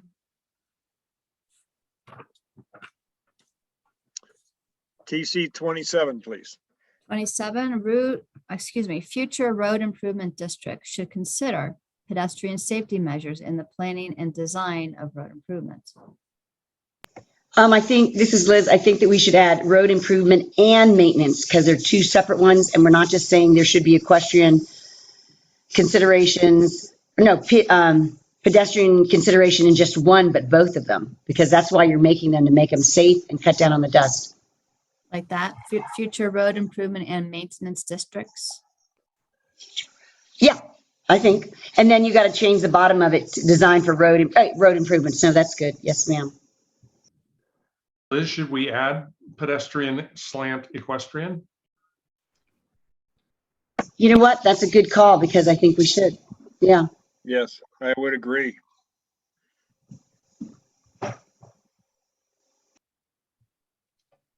Thank you. Any comments on TC 27? Melissa or anyone from the county working for the county, or is there anything else that we would need to cover that is not included in this goal, in this policy? Well, from my understanding of forming a maintenance district, it is a lot of work on the part of the community wanting to organize one, but the county is there to assist with the process and the technical side of it. Funding needs to come from the community. So I will run this by, there's not one special department. I believe our finance department does help to provide information on this. So I will run these by those departments to see if there's anything else, but these are pretty generic that seem to cover that need. Yeah. And Brian, go ahead, Liz. Oh, I was just gonna say, thank you. When we went over this, I thought it was very general too, but if you go on the website and look up improvement and maintenance districts, it is to nauseam detail to how many votes you need to get, what's the easement allotment, it's detailed. So like we said, we're not really making regulations, we're just saying policy. So that's why we kept it real general. Well, one of my concerns is whether or not we should state in here that forming these different districts can be challenging for the community members. Number 26 says due to the complexity of the process. Yeah. But that just says that the county will provide information. And that's basically what it is. The brochure that has been referred to is very good at that. And it's very easy to find the details beyond that in the state statutes. The legislature has a website that has the revised statutes, and it's very easy to find. I've been over this myself quite a bit. It's pretty straightforward. The county's brochure is very good. Okay. Well, then I recommend that we take TC 26 and we also put it in the next iteration of the community of the planning area documents for 2040. I'm joking. I didn't, okay, I'm glad that's, okay, if you want to be joking. I didn't Too get late in the evening, Brian. Come on, let's. Yeah, too late in the Okay, evening. let's move on. All right, are you ready to go to the next goal? Let's go to safety and aesthetics. Okay, so the goal for safety and aesthetics is the circulation system in Doney Park, Timberline, Fernwood is safe for all modes of travel. Okay, questions on the goal? Comments? Let's move to TC 28. Cooperation should be promoted between ADOT, other agencies, and the community to seek opportunities for safe crossings, scenic buffers, transit and school bus turnouts, recreation parking, staging, and trail access along arterial and collector roadways.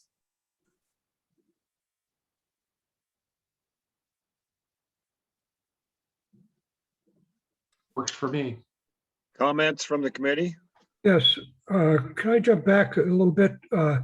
Safe for all modes of travel. How about all authorized or allowed modes of travel? Because Because you can't just say all modes of travel. Hey, I got a steam engine. Well, where do we authorize people to use bicycles or horses? Not in county code, not exactly in state statute. Okay. So any mode of travel. All planned modes of travel? All recognized?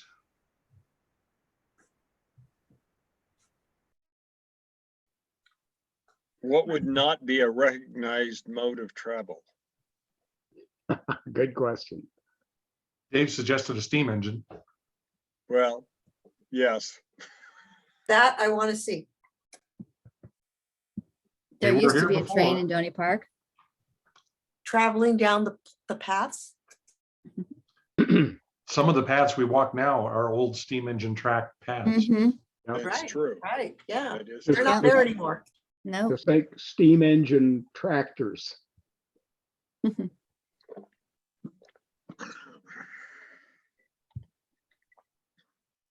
Brian, what would the committee like to do here? I would vote I'm- as to how it was written before, take planned out. I'm with Jim. Yeah, Yeah, I'll I go along with All that. modes is going to be everything. All modes is, yep, yep. So do we need to vote on accepting the goal as currently stated, the circulation system in Doney Park, Timberline, Fernwood is safe for all modes of travel? We're not All in changing it. I don't favor? know. We need to vote on it. Okay. I have a question. If Yes. if Townsend Winona or Winona is part of our area plan, right? Because we had it included in that other one. Shouldn't we just put the circulation system in the planned area Plan. plan? Within the area plan, yeah.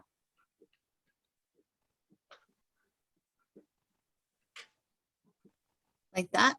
Yeah. Keeping it simple. I like it, Evelyn. Yeah, that, I like that. Yeah. Okay. So let's move on to TC 28. So we did just talk about it.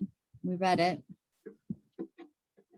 Any other comments from the committee members? Did we? Yeah, we did talk about it. We did read this. Mhm. Hearing no comments, let's move on to 29. 29. Sorry. Traffic calming to achieve safe and desired speed should be required in new development and applied in existing known safety problem areas. The strikeout here got very specific. So that seemed to be something that was not appropriate and rather We don't, the idea of traffic calming was more appropriate for policy level. yeah, we don't need to define traffic calming, to find it somewhere else if we need it. Melissa, do we have that in our in our glossary? Because I didn't know really, I had no clue when I started on here, traffic calming, and then we went over it, and then it was just, there's so many ways you can do it, whether it's make short streets that have cross streets so you have to stop, and you just can't do a long speedway down a corridor where a neighborhood is. And then there's the roundabouts, and then there's, someone else said there's narrowing of the streets and then widening, I don't know, there were so many things on this. But do we have a definition of this? So if anyone says, what Looking. is traffic calming? Thank you. I'm I looking. can't remember.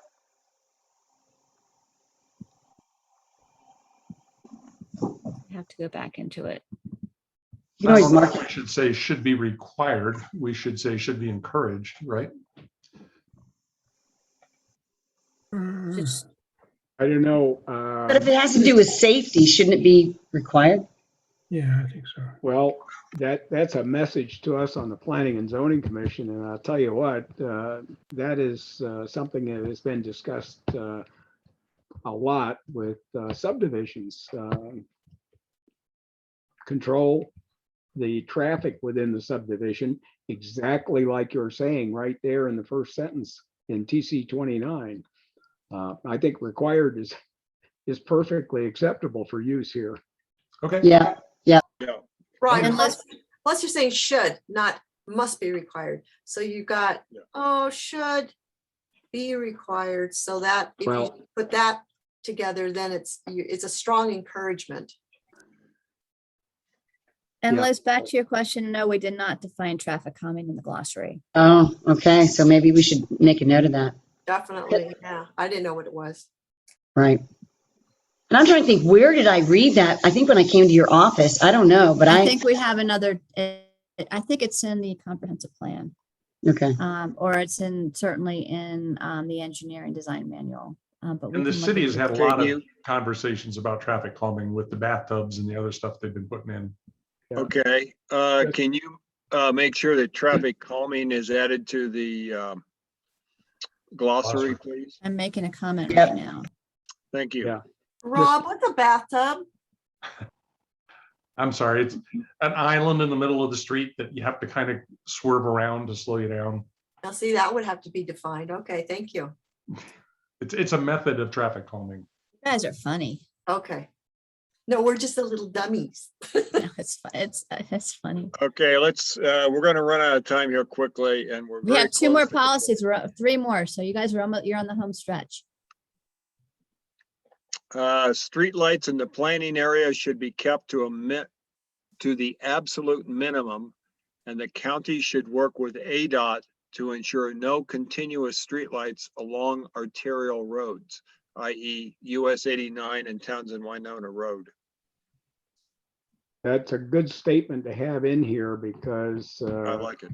some of us on the P and Z Commission in the few years back really heard a lot about the road improvements in the Cameron area that have just an unbelievable number of streetlights lighting the place up where hardly anybody walks. Yeah. Or anything else. I have a quick wordsmith. Go ahead. A quick wordsmith. IE should be EG. IE means specifically just US 89 and Townsend Winona Road. EG means like these. Thank you. Yeah, for example. Good catch. Okay, I have a quick wordsmith, whatever. 29 or 28, go up 28. There was maybe it's 27. We put plan area there. Circulation system in the area plan. Okay, all right, okay. Because then below it says planning area, so I just needed to see if we needed to change that, but it's all good. Thank you. Okay. So number on 31. TC 30, I have 30. one thought here. Go ahead, Rob. We have a couple of high risk intersections, Silver Saddle being one, Burris being another, that sometimes street lighting helps, especially to reduce the rate of accidents at. And this particular policy would prevent any of that. Not necessarily, because the final decision is made by ADOT. And when they look at that, they are looking at it without emotion involved with it. Is it a real safety benefit? And they've got the data to show that that would be. So we have very little to say about. Yeah. Street But my lights. thought, John, is that Highway 89 and Townsend Winona, especially because we don't own them, are a different kind of an animal. I agree that we shouldn't have continuous street lighting pretty much anywhere else in our community, but specifying those two roads to not have them, to me, seems like it may be counterintuitive to some safety concerns. Well, it says no continuous. I don't think so, because we're just talking about working with ADOT on those two roads over which they have control of this. They're responsible for the maintenance on a chunk of Townsend Winona. Although it's split up between the county and the state. Right. 89. Okay, I'm good. Well, let me just do one thing real quick, Rob. And that is, it says, no continuous streetlights along arterial roads except as necessary for safety. That might be good, but I suspect they would do that regardless. But I think yeah, they would. I think you can probably just leave it as it is. Okay. Because that is the primary Thank you, purpose Brian. in evaluating this when ADOT looks at it. Right. Let's move to Rob, if TC. I could just interrupt here. Sorry, my computer may restart on its own. So if it does, I will log right back on. Sorry. Okay. I'm trying to delay it, but it's not under my control. Jessica will have to keep us entertained while you're gone. Right. Okay, so All are we right. on 31 now? 31. Okay, and so this got simplified a fair amount, as you can see by the strikeout. So it reads, update the 1999 Cromer Elementary Traffic Study to improve safe access to school for area students. The existing plan and policy had some very specific recommendations, but that got removed because They were completed. Yeah, well, some were completed, and then it just was simpler to state to update the traffic study to improve safe access to school, right, Liz? Yes. Yeah. Other committee member comments on TC 31? Like it. Good, nice and simple. I like it also. Any other comments? Let's go to 32, please. Hey, guess what? That's your last one for tonight. 32, the county and ADOT are strongly encouraged to provide means for safe crossings of Highway 89 by pedestrians, equestrians, and bicyclists. Priority should be given to Highway 89 intersections at Burris Lane and Copeland Lane. And this relates back to the policy we read earlier. That's correct. So are we gonna add in Campbell like we did the other one? That's what we I did hope so. earlier. I think that would be appropriate. Campbell Avenue. Correct. And/or. Yeah. Yeah, no comma and or. There.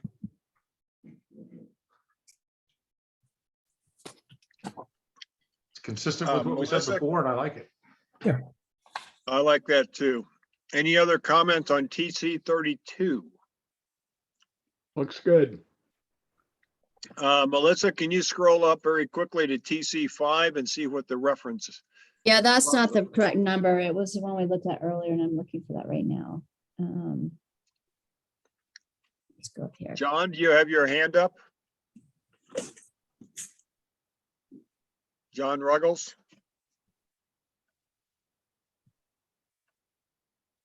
Shouldn't be. Okay. So it was number 22C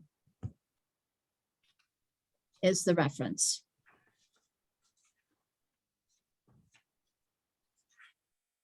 Okay. I'll change that right now. And Melissa, while you're changing that, what about all those other projects that were given to us how are we going to add that on here? We're not going to discuss them tonight because there's too many of them. But Right, the remember list. Yeah, we talked about them not being policy items, but rather potentially as an appendix or in the text. So as soon as Do you we all have are to- done with that, we can Oh, flip good. over to the presentation and look at those. Oh, good. I just want to make sure we don't forget that because we're almost end of our time. And I think those projects that someone took the time and got paid for to do should be addressed. I have I have one that totally off base, but it's here. TC1 has a word, the county will utilize blah, blah, blah. It needs to be should.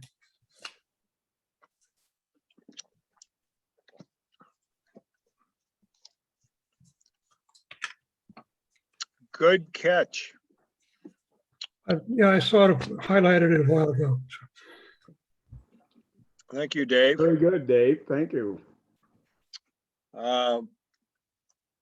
Any comments on the transportation system that we have covered this evening? I think it was a pretty good job because I think we fixed some places where it needed to be fixed and confirmed places where it didn't. Thank you, I Liz. agree. Yeah, I'd like to give Liz Baldwin a big thank you for all of the work she has put in on this. Yes, ditto that.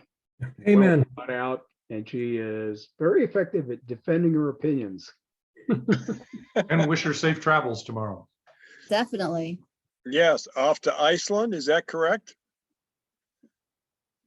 Liz? She's already there. She's gone. Yep, Oh. she's on a plane Okay. now.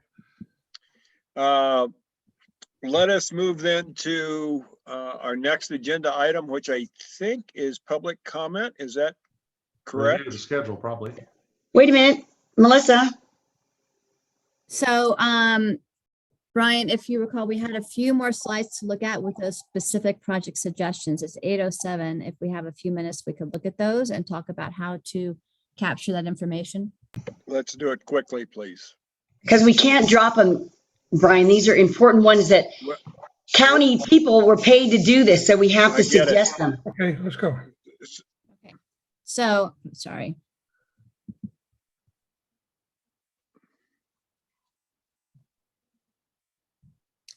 And if I could just introduce these then, and I'm not going to go through each line by line, but I just we wanted to show the committee that there were some, a fairly long list of new project ideas. So new trail project ideas that we received, and some collector street additions. This is the reference to Lilac that Liz was talking about earlier. And there were also some drainage facility ideas, road safety project ideas, and trail operation and maintenance ideas. So these were things, as well as emergency management service and access ideas. So these were things, there's, as you can see, they're quite specific, and we did not have the capacity here to review all of these particular projects. However, what do we do with these ideas? We could put them, there are multiple ways of capturing these, but we wanted to make sure the committee had some opportunity to weigh in here. We can map the projects for the open house, get feedback. We can use in the text to inform future emergency management plan, public safety, trail operations, things like that. So They gave these ideas, Melissa, they gave these ideas, and then people got so busy because of the flooding, and people got so busy later in the year that when we said, can't talk about this until we know where they are and they are located, because they were kind of sketchy.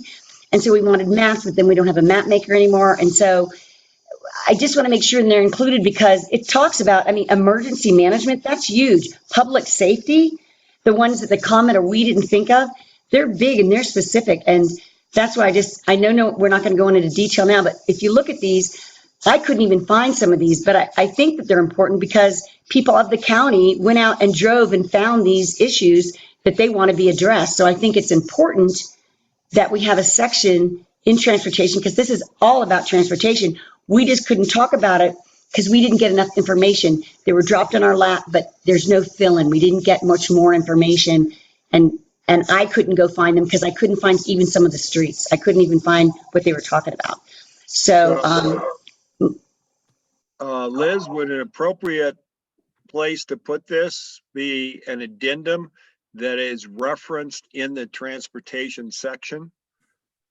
that's what we were thinking, like make an addendum. That's what Melissa suggested. We'll just do an addendum and we'll put it in the text, and we'll get more feedback, hopefully at the open house, when we actually see, and Melissa said would actually make a map if they can't make it, and would draw in the road and let people know where these are. Is it a concern? Yes. Do they, yeah. Even if we have to hand write it in at the open house if we don't have map makers anymore. And let me clarify that we do have a large, wonderful GIS department. We've just been filling positions, and they have not had the capacity to make new maps, but they are back up to speed. So I will get back in touch with them. Just, yeah, Oh, good. That's county has an news. That's amazing good news. GIS staff. Just want to make sure that that's clear. Thank you, Melissa. So With that, Melissa, would you make sure that these are referenced in the document and listed in the addendum? Yes. Thank you. And included in the open house with maps with roads that are labeled. Oh, yes. Yeah, we'll have to work on getting that, that together to make sure that we don't lose sight of Yes, the goal and policy review for the open house, but just, yeah. but we will do it because this is emergency management and we didn't address it very well in this policy, but these might. Wait a minute, if we didn't address it very well in the policy, Liz, then we have a problem. Well, the policy itself. That's what I'm there saying, Rob. That's what I'm saying. These are very important. People got paid to drive around and find these situations about turnarounds and stuff. I But get we didn't- that, but what you're saying is what we have incorporated in our document is inadequate. Actually, if I could that's the- interrupt, there is a very detailed public safety chapter, if you recall, and in that we talked about emergency management. These are specific access points and evacuation routes. There are very strong policies in there related to emergency. But it's in public safety. Isn't that where it belongs? Right, and so these are ideas that could be used to formulate that plan. That emergency management plan.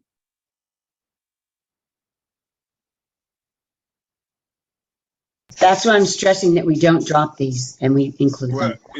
No one is We've suggesting agreed that dropping that's them. not going to happen. Okay. Okay. Rob, go ahead, please. No, I'm good. Okay, so Melissa, where is the most appropriate place for these items to be listed?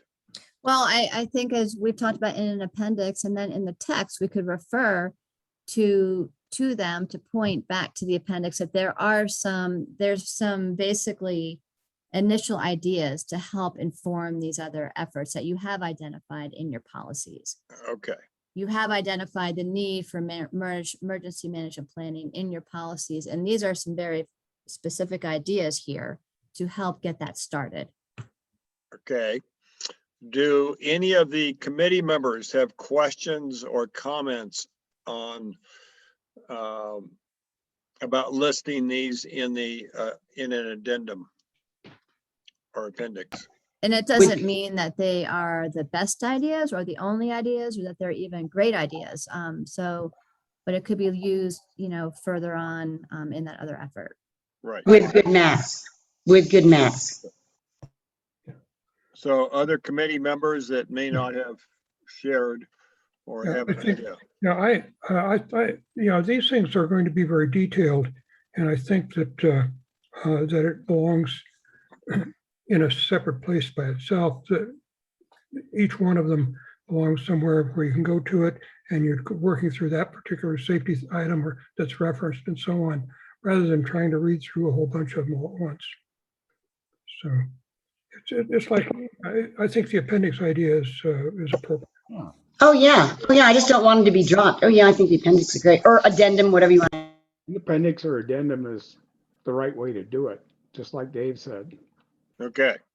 Brian, I would suggest though that there's going to have to be references from multiple sections in our area plan to these because they address a number of different things. It isn't just emergency access. I agree with you, Rob. So I think Right. somebody is going to have to take some time and go through these things and say, okay, this ties back to policy number X, and policy number X should have a footnote that says see appendix or addendum, whatever. And that's right, Robin. That's will be on us to do that Okay, as staff. thank you. Okay. So for instance, new drainage facilities, there's not really a section in there on drainage, but we'll look through to see if there are policies that are related to that. Road safety, though, I mean, there were some specific policies, and you see I wrote in there in 29 to 33 that were relevant to road safety projects, for instance. So it won't be, it will be pretty straightforward to do that. We just didn't get all the information in time to present it, is basically what it was. They gave it to us and then they were going to do further work on it and then they didn't. And then I didn't want to say yay or nay because I can't even find some of the things they're addressing and neither could Melissa. So Liz, that's what even I if we just had don't. it- Even if we had had it 6 months ago, it wouldn't have been appropriate to include it in the area plan. Oh, okay. But I want it to be somewhere that we can refer to it because Yes. it's part of transportation. Okay. Yeah. Yeah, actually, some of them go beyond transportation, but anyway. I like your idea of the staff going through and then listing the appropriate references in the text of the entire plan. So, nice picture you have there, Melissa. Do you know where that is? I think it's in Norco, California. And we're not trying to suggest that those trail standards are appropriate for our part of the country or for this area plan, but it's just an image to maybe think about what it could look like, what some ideas could look like. And as you know, I think there was a concern raised earlier that we're not at a place with this planning process to come up with specific trail standards, but it was a nice picture to show. So we thought we might kind of end that way. If we're going to, I'm sorry to interrupt. If we're going to start talking about trail standards, I think Evelyn brought up earlier a trail that was recently completed by the county, accessing from Copeland to the forest. That got a lot of community input. That might be a really good starting point. But that seems to me, as an area plan, all we should be doing is saying, we would like it to be safe and effective for equestrian, pedestrian, and bicycle access. And leave the details to the folks that do the design engineering kind of stuff. I agree with you, Rob. And Rob, that is precisely what happened after the P&Z Commission gave its stamp of approval on this. We didn't specify anything in terms of specs they had to work with. So. And I think everybody's happy with the result. Yeah, no kidding. Good. Let's move to our next slide or next. So we are we're finishing. We plan to finish in July. We're now finishing in mid-August. We finished. Excellent. And where do we go from here, Melissa? Well, the school is still reserved for an open house on September 28th. Your next meeting would be September 9th. Your next regular meeting would be the next first Thursday in September would be, or excuse me, the second Thursday in September would be the 9th. I don't know that we're going to have to overview of draft goals and policies. I think our mission on that meeting is the open house. Isn't that right? That's up to the committee. If you wanted to look at them as a consolidated batch, that's an option. And Don't you but need definitely 5 it'll weeks? Just completed Sorry. the review of that. Yeah, I'm kind of on board with Rob on that. Yeah.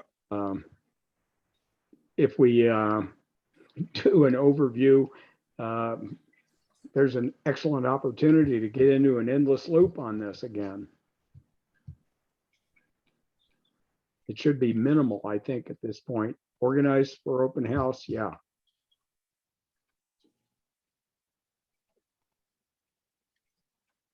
I would Okay. agree. So anything else for your September 9th meeting?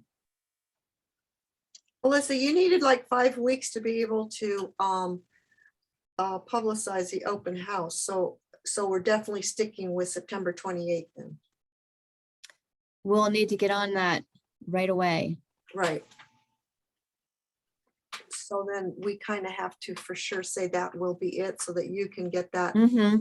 Yeah, going. the date needs to be solid.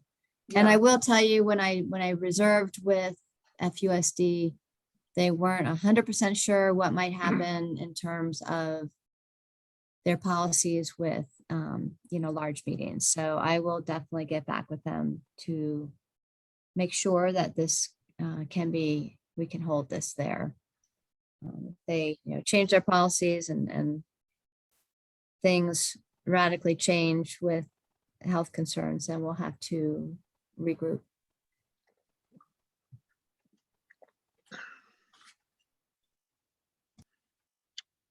But when I made the reservation, they were still available. That was still available for us to use. So what needs to happen between now and September 9th in terms of the planning for the open house? Well, I did at the last meeting. We had Brian, I think you and Liz, although Liz will be out of the country, had volunteered to be on a small subcommittee to help design posters, postcards, things like that.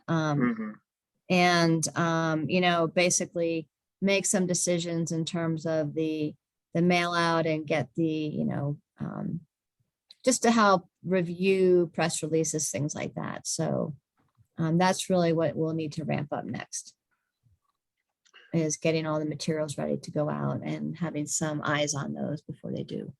Do you need more volunteers to look over that material? Well, we'll take, if other committee members wish to put time into it, we'll be certainly more than happy to Brian, have more editors, more eyes.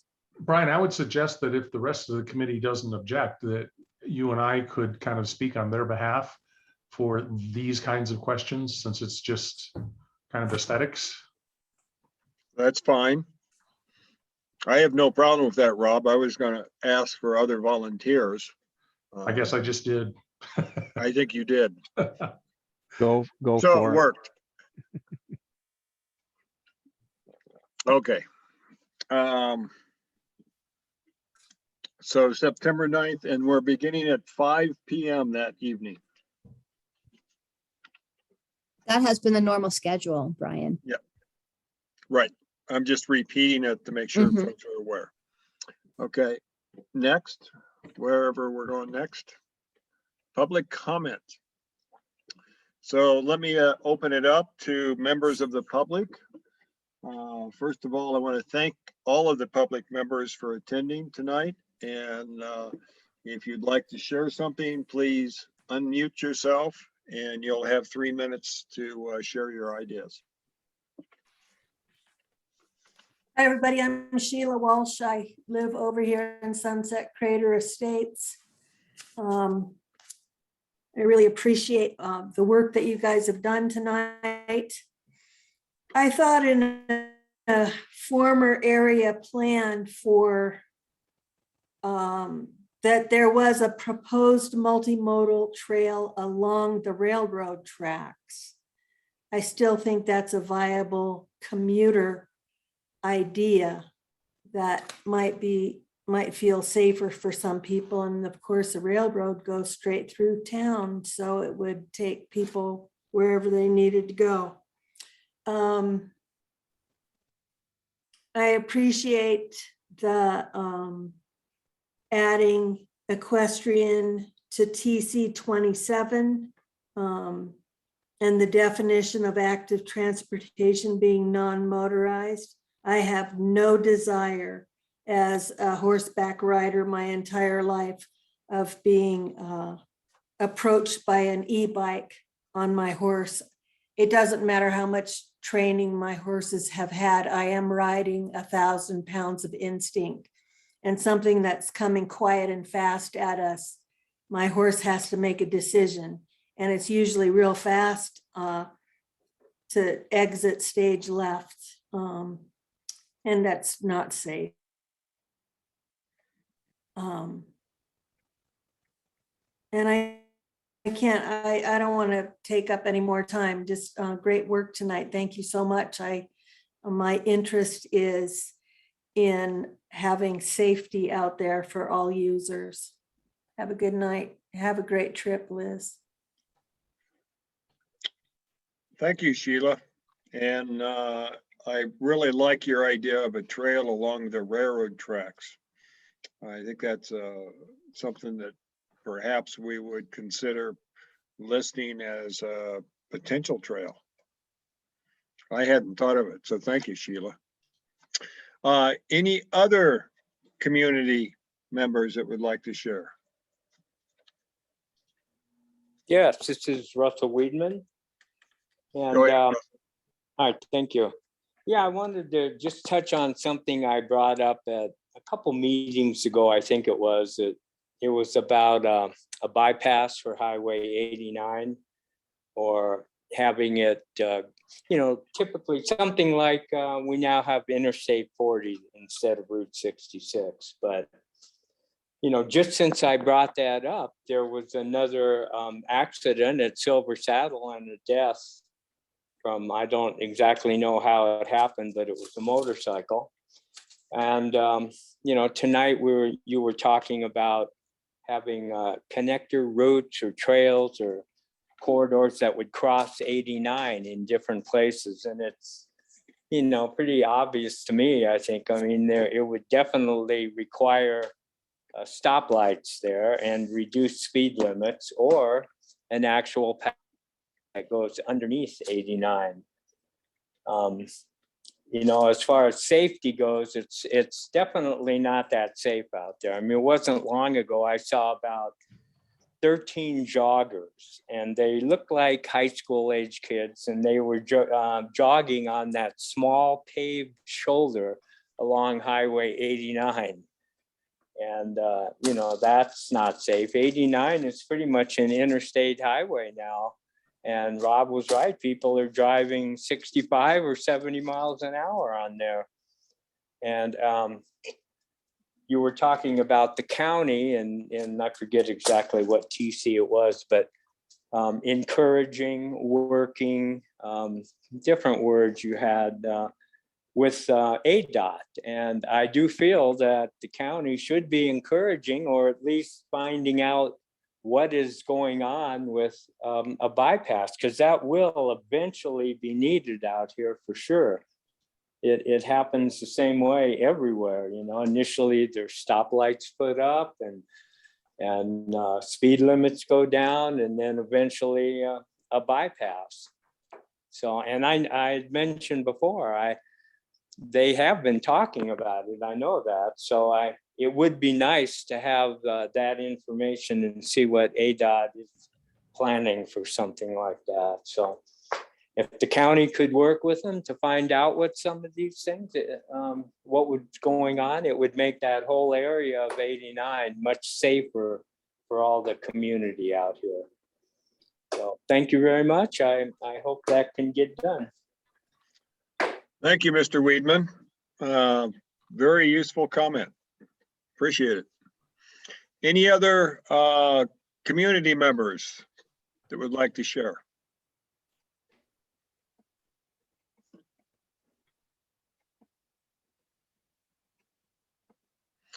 Hearing none, let me go to the committee members. And committee members, I'm not going to read off your name, but if you will simply identify yourself and share with us any perspectives that you'd like to share. Brian, I'd like to thank all the committee members for getting us to this point. It's been quite a journey, a lot of discussion, a lot of hard work, and a lot of community cooperation amongst us. And I am super proud to be a part of this group of people that have done this work. I will agree with you wholeheartedly, Rob. Thank you. Other committee members. This is Liz. I just say ditto to Rob. Exactly. It was a lot of long road and hard work, but we're getting through it. Thank you. We ain't done yet, Liz. Yeah, I was going to say, I've been on other committees but this one has really worked hard and produced really good results. We had worked hard in a rather unique set of circumstances. I've been involved with this sort of thing over a period of a little over 30 years on and off, and unique circumstances. Yes, that's enough. Thank you, John. Other committee members?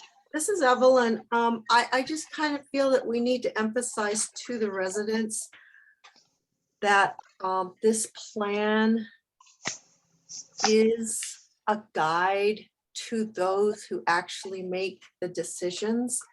And I think I just fear that people are going to see this as the planning area Bible and that this is the way it's going to be, when in fact we are just speaking for the people, and the people have to realize that if they don't want a particular thing to happen in our area, they need to be the voice that is heard. We are the guides. We are taking their suggestions in the first place. But this is not the Bible that's going to make Doney Park what they want.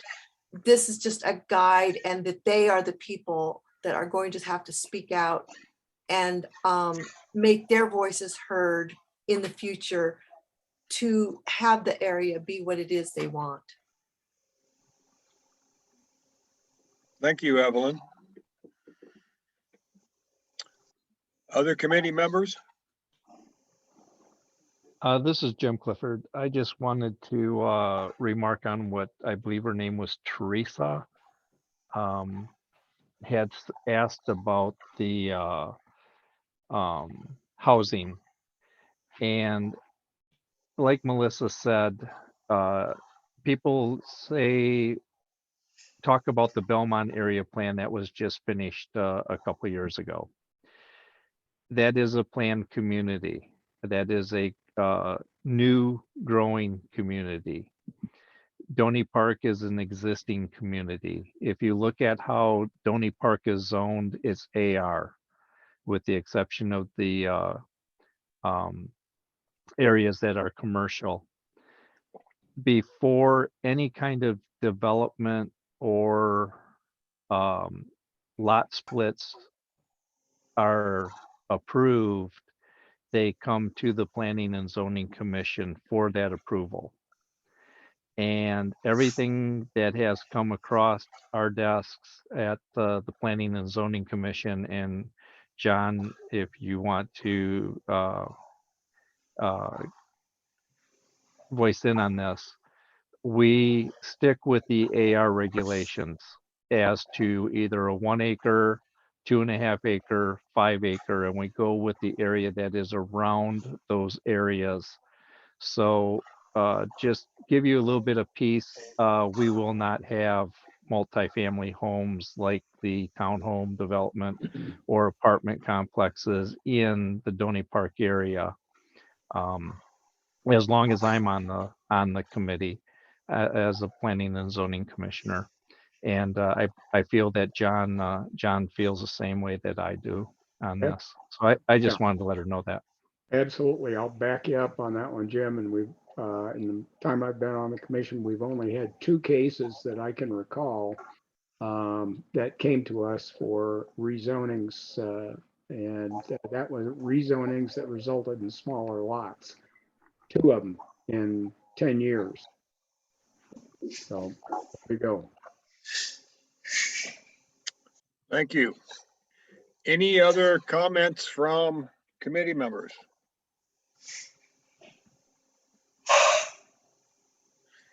Hearing none. Melissa, do you want to comment before I close out? Sorry, my computer did restart, so I just was able to get back on, and I didn't hear all of that last comment, so I didn't know if you needed anything added to it. But I too want to thank everybody for the amazing hard work that you've done. It's been a process. It's really been quite a pleasure actually to work through these goals and policies. We're not done yet, but I just want to acknowledge this milestone that you've reached tonight. So thank you very much, everyone, for the work you put into this. And I'm going to echo Melissa's thoughts. It has been a pleasure to work with everyone on this committee. We've had some challenges and we've worked together to get through them. I think we've come up with a very fine document, and I'm eager to get feedback from the community on our open house, which is, I believe it's a Tuesday, isn't it? September the 26th or so. 28th. And that is a 28th. Tuesday. Yes, that is a Tuesday.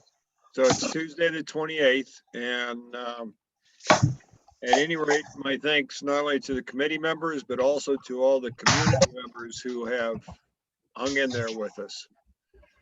So with that, I will restate that we are going to meet again September 9th at 5 p.m. and Rob will be our chair of that meeting.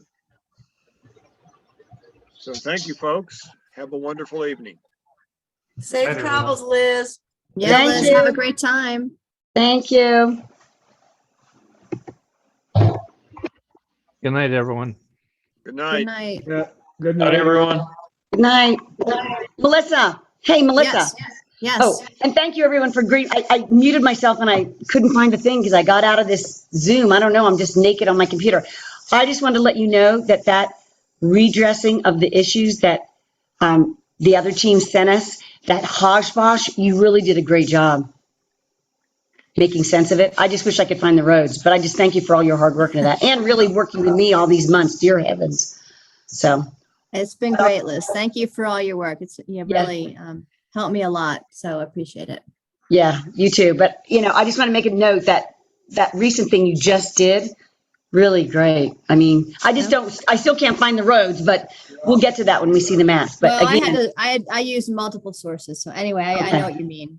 okay. Yeah. Well, I'm going to jump in a car. Okay. Thank you, dear. Safe travels. Have a great time. Yes. Oh, how can I not? Okay. Thank you. Bye. Bye. So exciting. Brian, did we need to stay on it all to wrap up? Rob? Let's just have a quick review, but I think we're in pretty good shape. Okay.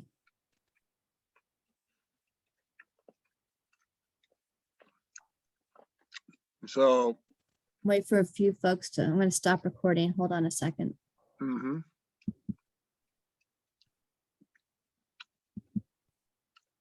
Teresa, are you there?